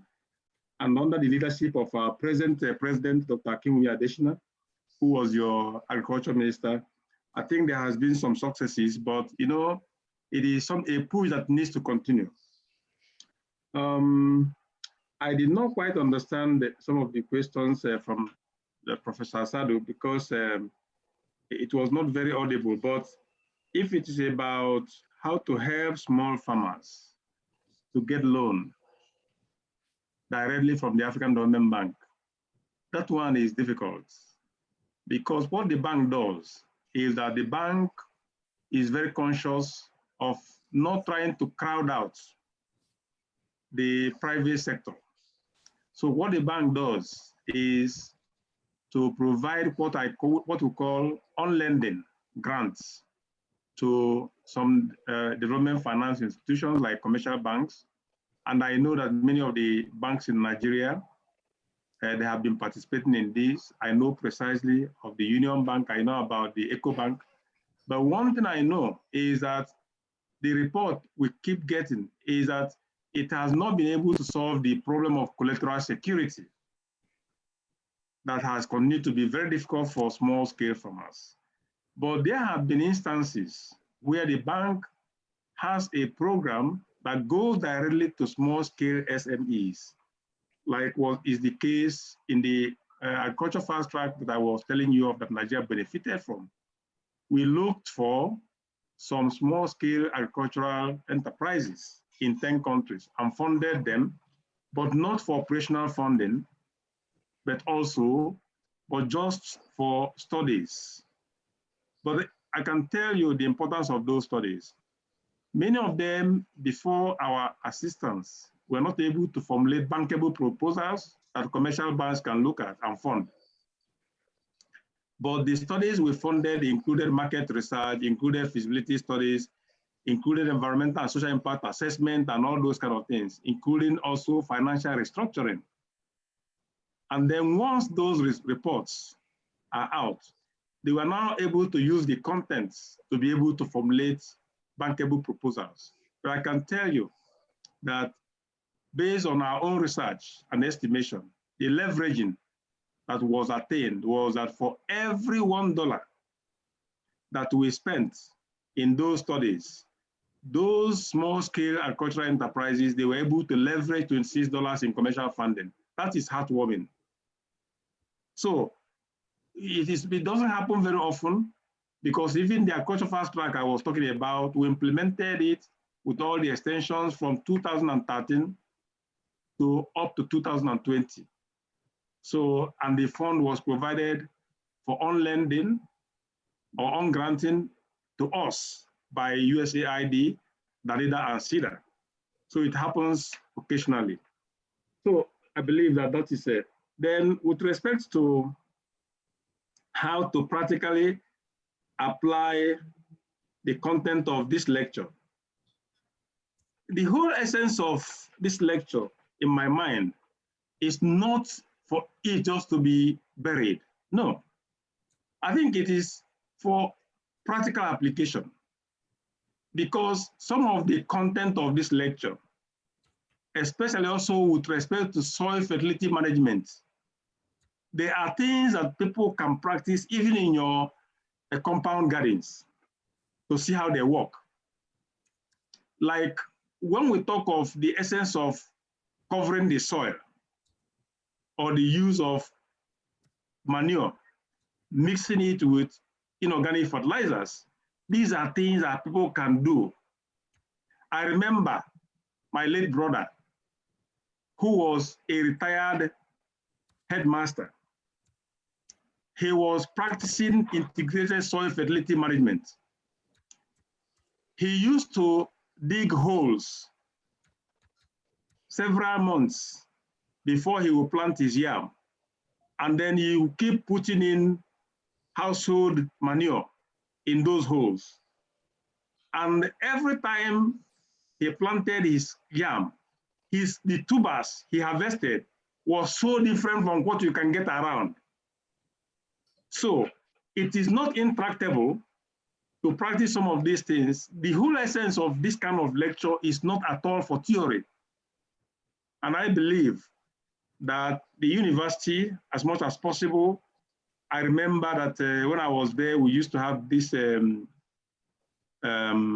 fourth year when we do a lot of farming, and then we have our farm. I'm sure that the students can also start practicing some of those things. And then it will be to the profit. But more importantly, you know, when we talk of reaching 40 million farmers under the auspices of TAT, we are really talking of a huge reach, because piloting is not able to address the food insecurity in Nigeria. So we have to do things on a large scale. So what I think is that the university should join the vanguard in whichever way they want to do. But I also don't want to succumb to this idea that the research being carried out in the university does not involve field work. I can understand the difficulty in funding field work research, but I think that that is the ultimate.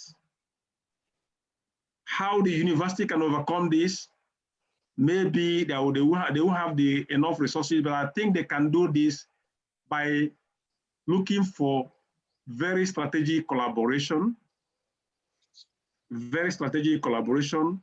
You know, I'm so happy when I saw some of the participants in this lecture coming from different projects funded by the bank, like the ATAPS project, and also the TAT project. So it's heartwarming, because these are the people that you need to collaborate with to be able to practicalize everything we have talked about. And I know that some of those projects operated in the Southeast. So let me talk about this, the fact that most of the agricultural agenda are targeted to the North and targeted to the Southwest. One thing I know is that, you know, he who feels it knows it. If you don't say I am, nobody can say you are. So what do I mean by that? You know that Enugu State, Anambra State, Ebonyi State, Imo State, Abia State, and all the other states, including the ones in the north, they can borrow in their own rights, even from the African Development Bank, to explore and improve their agriculture. They only need the federal government to guarantee some of those loans. So where some of those projects we are talking about are just like maybe a Nigeria-wide project, and you know, sometimes they use certain criteria before they arrive at the state. But what I'm trying to say is, we should not succumb to the fact that you just say, oh, it's not. Yeah, it would have been happy if we're included, but beyond that, our own states can actually borrow directly to improve the agriculture. So that's what I can say. And then with respect to the collaboration, between the university and the African Development Bank. This is possible, and this is how it happens most times. The collaboration also will happen through some of those projects we're talking about. And I know that there is an ongoing project that is being developed now, which is on what we call SAPZ, Special Agro-Processing Zones. I know that some states in the Southeast are part of it. I think Imo State, and I think Ebonyi State also. I don't know of other states. But during the formulation of those projects, it is possible for the universities to participate in this. However, and it all starts during the formulation. And of course, if somebody in the university knows about this, you can just find a way of making an advance. Either you make it through collaboration with IITA. I'm so happy that there are so many people at the University of Nigeria that have got some links with IITA. Some of them were trained there. Professor Sadu was trained there. He had a lot of work to do with IITA. Professor Anselm Eneta, and so on and so forth. I think we just have to try to go out.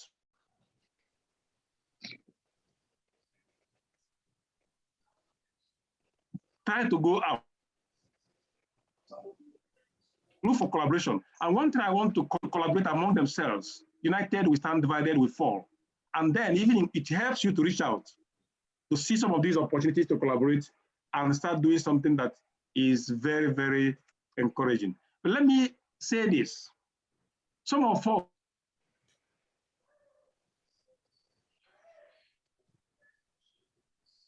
us got to where we are.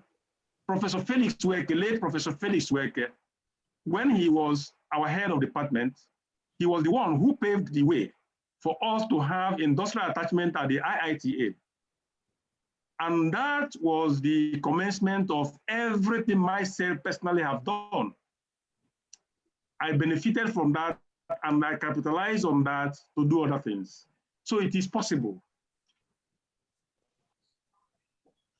So I believe that that program is still continuing, and I will advise the head of departments to always reach out to those institutions like IIT, like Ivory, like Africa Rice. There are many of them there. You will be surprised that you can broker very important relationships that will help the students and also the faculties. Thank you very much. We'll take some more questions. Thank you very much. Yeah, thank you very much. It's amazing how you address all the questions without skipping any. Dr. Ajurichukwubi has been itching to ask this question. So please, before we consult the chat, I will allow him to continue. Yeah, okay. Go ahead. Thank you very much, moderator. And I have to thank Dr. Jonas Chianu for a very informative lecture. Of course, I didn't expect less. Much of what he talked about, things that in our interactions over the years, I've come to know about this. It's a fact that everybody knows that a number of technologies are already on offer, developed. What is missing there is how much of those have filtered through the system to the sites, smallholder levels where they are needed to make a real change. One thing that I was a little taken aback on was Dr. Chianu, towards the end, mentioned a number of challenges. He said we must come to terms with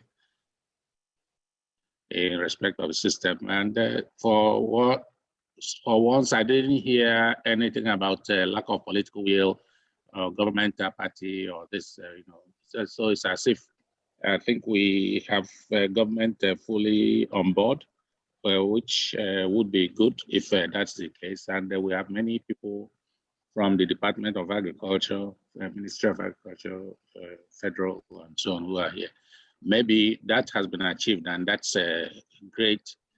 If one follows what's going on at home, by the way, it is not possible for me to agree fully that the many agricultural projects or large-scale ones are bypassing the Southeast and so on. I am aware of the rice projects in Abakaliki that, some of the largest anywhere in the country. I don't know where they are funded from, but these are things that can be looked into. So, but on this matter of challenges, not including anything on the part of government as not being fully, having fully bought into these technologies, I don't know if that is the case. I mean, that's something that we should be very happy about, that maybe those from the ministry can say if there are obstacles, because if all of these things that have been listed are out there in the farming systems and making all this transformation, then our problems are solved. I just want to know if it's possible to give us more reassurance or there are things we are not seeing. Thank you.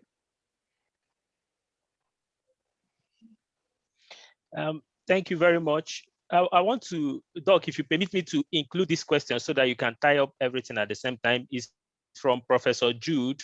And he's saying, my challenge in funding agricultural innovations and technologies by governments and agencies is the political considerations.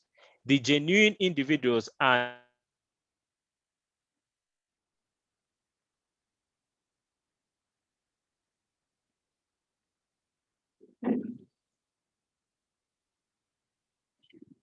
We don't hear you again.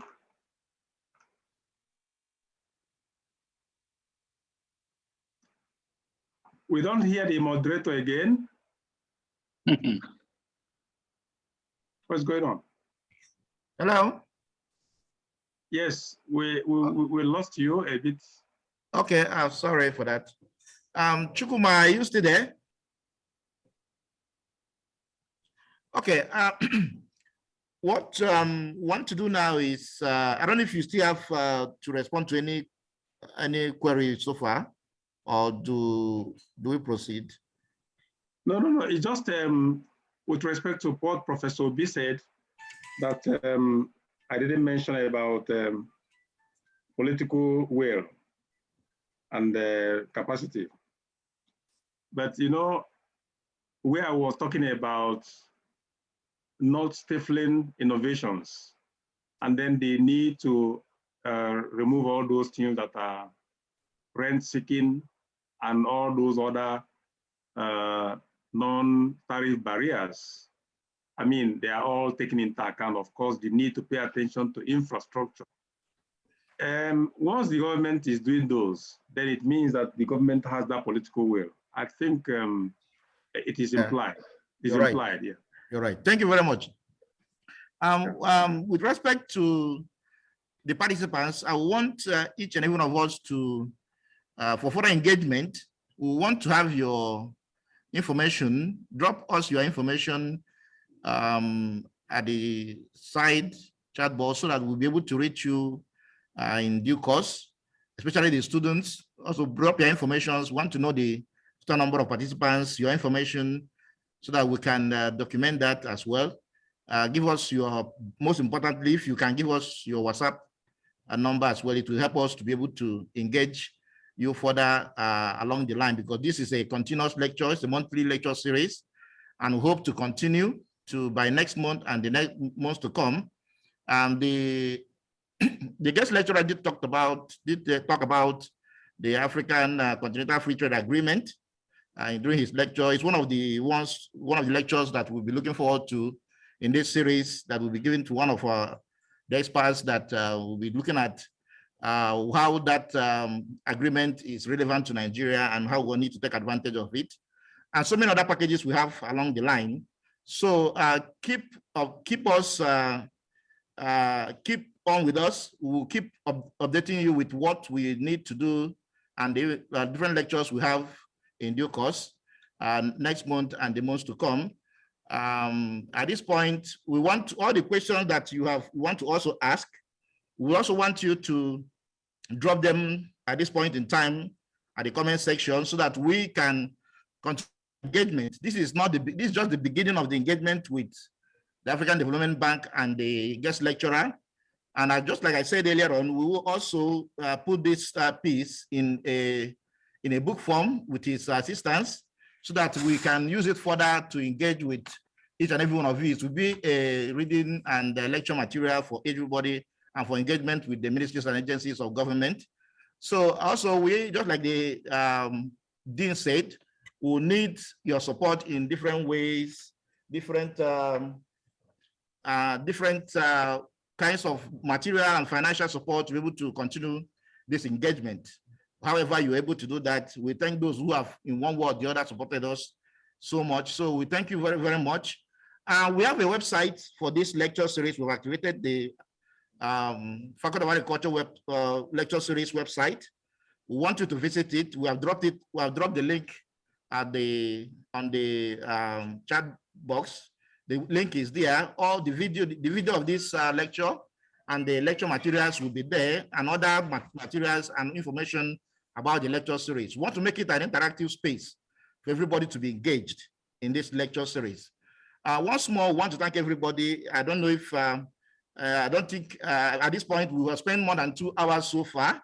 And I know that having spent more than 2 hours is enough time for us to have gotten enough and much. We'll continue the engagement and looking at the linkage between the lecture and the practice. Just that's the most important thing, and that's the takeaway from here. What's the linkage between the lectures and the practice on ground? I think that is the major message that we are taking away from here, and we will need to see how to keep that engagement. And the lecturer have also said that we need to come out of our box and see avenues and areas to make this engagement happen. So the ball is in our court. We'll keep this interface open. At this point in time, I want to welcome Professor Achike to, as a word of a vote of thanks, to give a vote of thanks at this point in time. Professor Achike.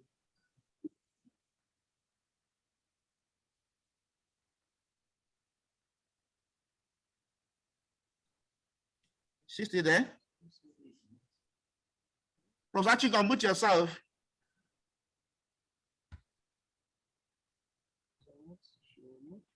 Hello?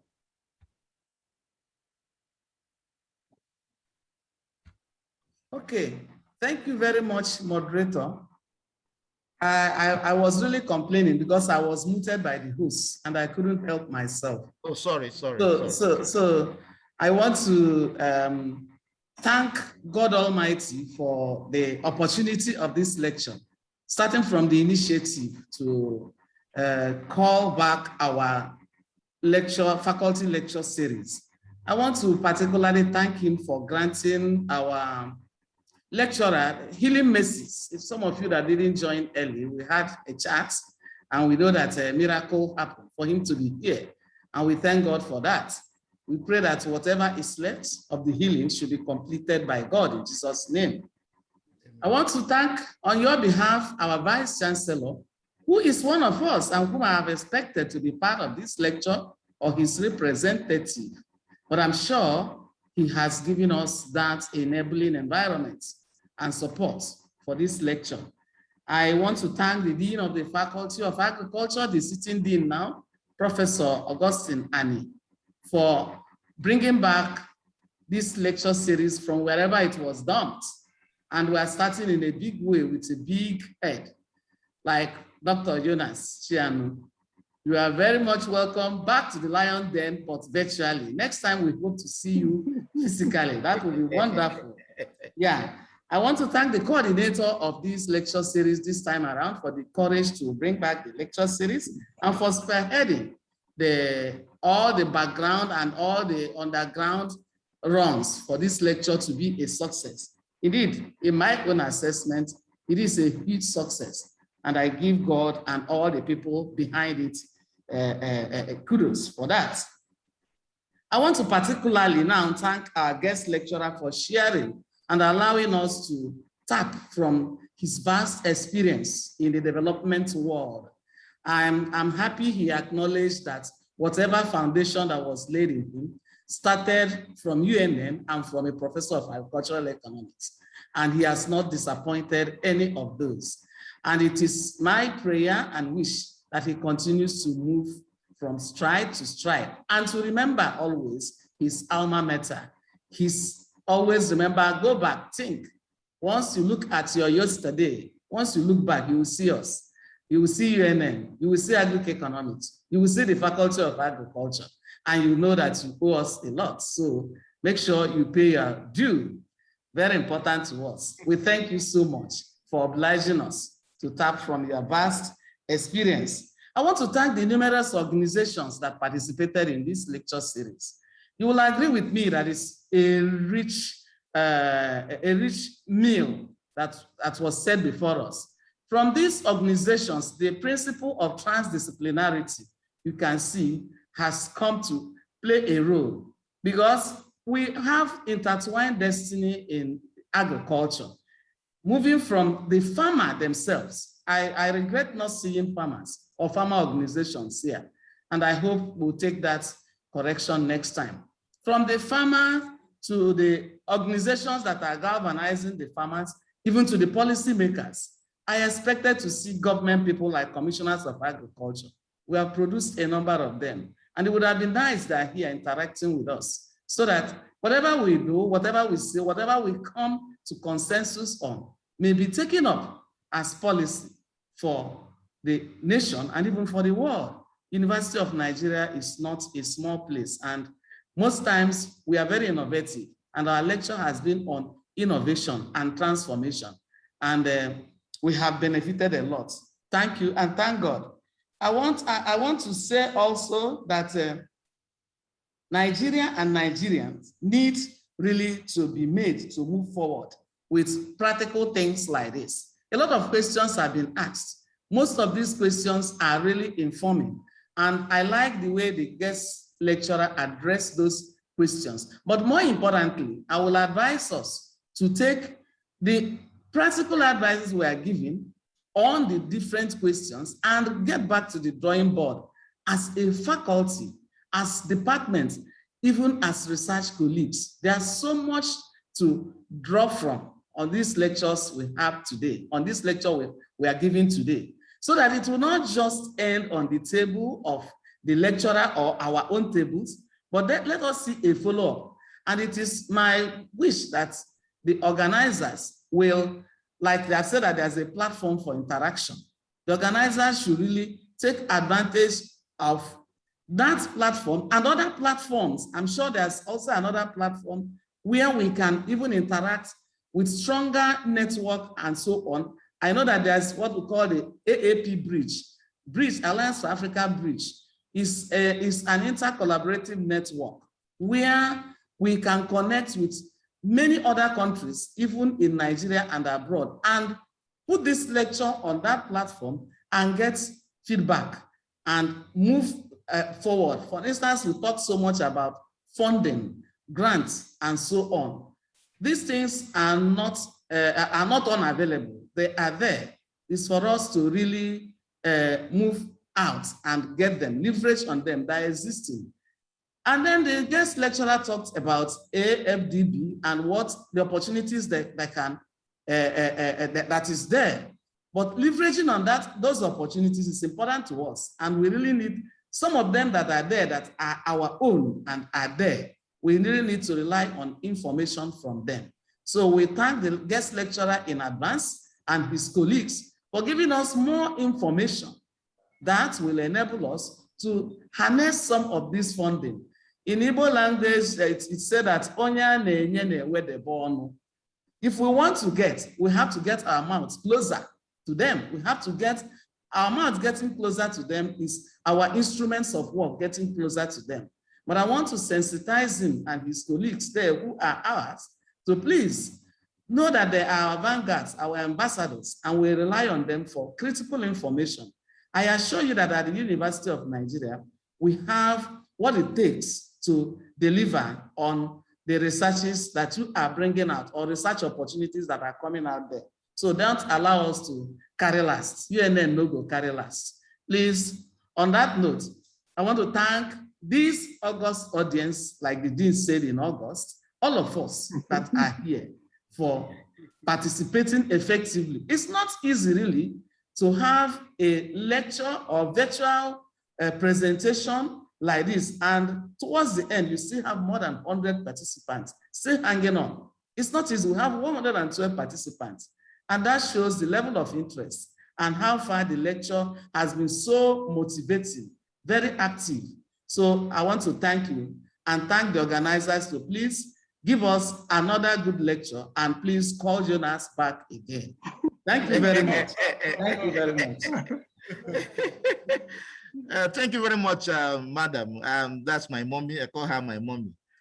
Thank you very much for that very, very insightful and good vote of thanks. Dr. Jonas, you heard him that we need you back and maybe physically. You know that we wanted to have this lecture physically, and over the months, we've been trying to see it happen. But for some reasons, why the lecture was delayed was because you would not be able to make it to come physically. So that is why we are now trying to say, come on, and that's why we're having it virtually. Otherwise, you would have been here physically. That was our initial agreement. But thank God that she has re-echoed it now, that we need to see you physically in the next lecture. Maybe maybe next year, let's start planning towards that, so that we'll have you physically here, and it will be a good thing for us to have you again. I want to also comment that the Commissioner of Agriculture, just like he said, of Enugu State was part of us, but he just left a few minutes ago for another function. That he has been with us from the beginning of the lecture till some moments when he left. So we, the contact of Ivory State and Anambra State would have also joined, but for some reasons. So we have engaged the politicians as well and the other stakeholders. So it's a multi-stakeholder engagement we are doing, and we want to keep that moving. It has not been easy anyway, this is the first since I came on board. So it has not been easy to do this because a lot is involved, both material and financially. So just like we said, we need a lot to keep this lecture moving, and we need the support of everybody in whatever way you can. So once more, I want to thank everybody. Keep us updated with your information, just like I've said before, so that we can engage you further. We also have a Facebook now. We'll create a Facebook that we continue the engagement, the Faculty of Agriculture Lecture Series Facebook that we'll be hosting, and will help us to galvanize a lot of interactions. We have, as we're talking about the webpage that we have dropped at the link, we have the video there and the slide and other documents that will be coming forth. We want to make it an interactive space for everybody to engage with us. So we are now in an era of what do they call it? Digital world, and the one they talk about the what they call it? Well, ICT and all the rest of them. That people want to Yahoo, people want to Twitter, people want to. So we want to use all these platforms to engage with everybody. So keep interacting with us and get the best from this lecture. We want to once more thank everybody for these interactions, and we hope that you also join us physically and virtually in our upcoming lectures. Once more, Dr. Chianu, thank you very much. And sorry for I know I've been a change to you. I've bothered you so much. Forgive me for that if I was very, very disturbing. It was for us to get this done, and all I have disturbed so far. Please forgive me if I was very, very if I disturbed you in a way that you didn't like. Thank you very much, everybody, and thanks for the Dean for his magnanimity in supporting this lecture, and my team who have been working around the clock on the ground to see this lecture happen. My secretary, Mr. Nana, Uchua and John Paul, the technical person beside me here, who have been working with me, and every other person in my team who have been working. I want to appreciate each and every one of you for the wonderful job you've done to get this lecture at this point in time, and all those who have also advised us. We keep moving and want to ask everybody to come up with your own lectures, and we'll look at it and we put it on the series and see how we key everybody into this platform. The dean wants to at the end of this lecture give us just a few words. The dean, sir. Thank you very much, Dr. Anthony. Wonderful job you've done. So I want to lend my voice and appreciating everybody for participating in this heartwarming lecture. I wish all fruitful deliberation in the rest of the day. Thank you very much. Thank you very much, sir. And I wish everybody a happiness in the remaining day. Thank you very much. Thank you, Jonas. Okay, bye-bye, everybody. Thanks a lot for attending. Yeah. Thank you very much. Yeah. Greet them for me. I will, definitely. And then one thing I promise that I will come physically. Okay, thank you very much. That's a good one. Yeah, I will definitely come physically, even if it's on a visit. But I must come to visit you people. Okay, sir. One of the things I told people is, even when I came from Japan as a postdoc, is I said, look, there are two places I like visiting. One is universities, and then the other one is, of course, my former organization, IITA, where I was in Ibadan. So definitely, I love university environment. So I will definitely visit you. Yeah, we are waiting your visit. Bye-bye. Okay, bye-bye. Thank you very much. Yeah. Bye.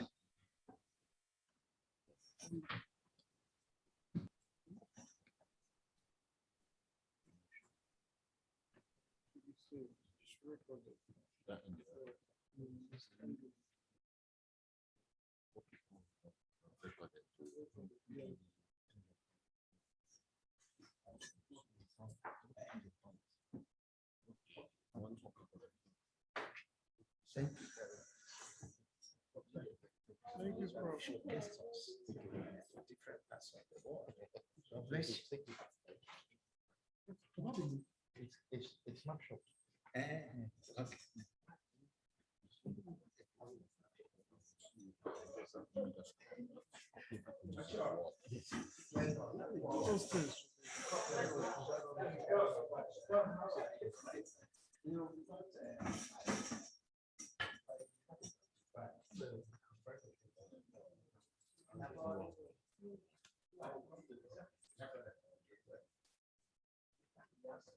Okay.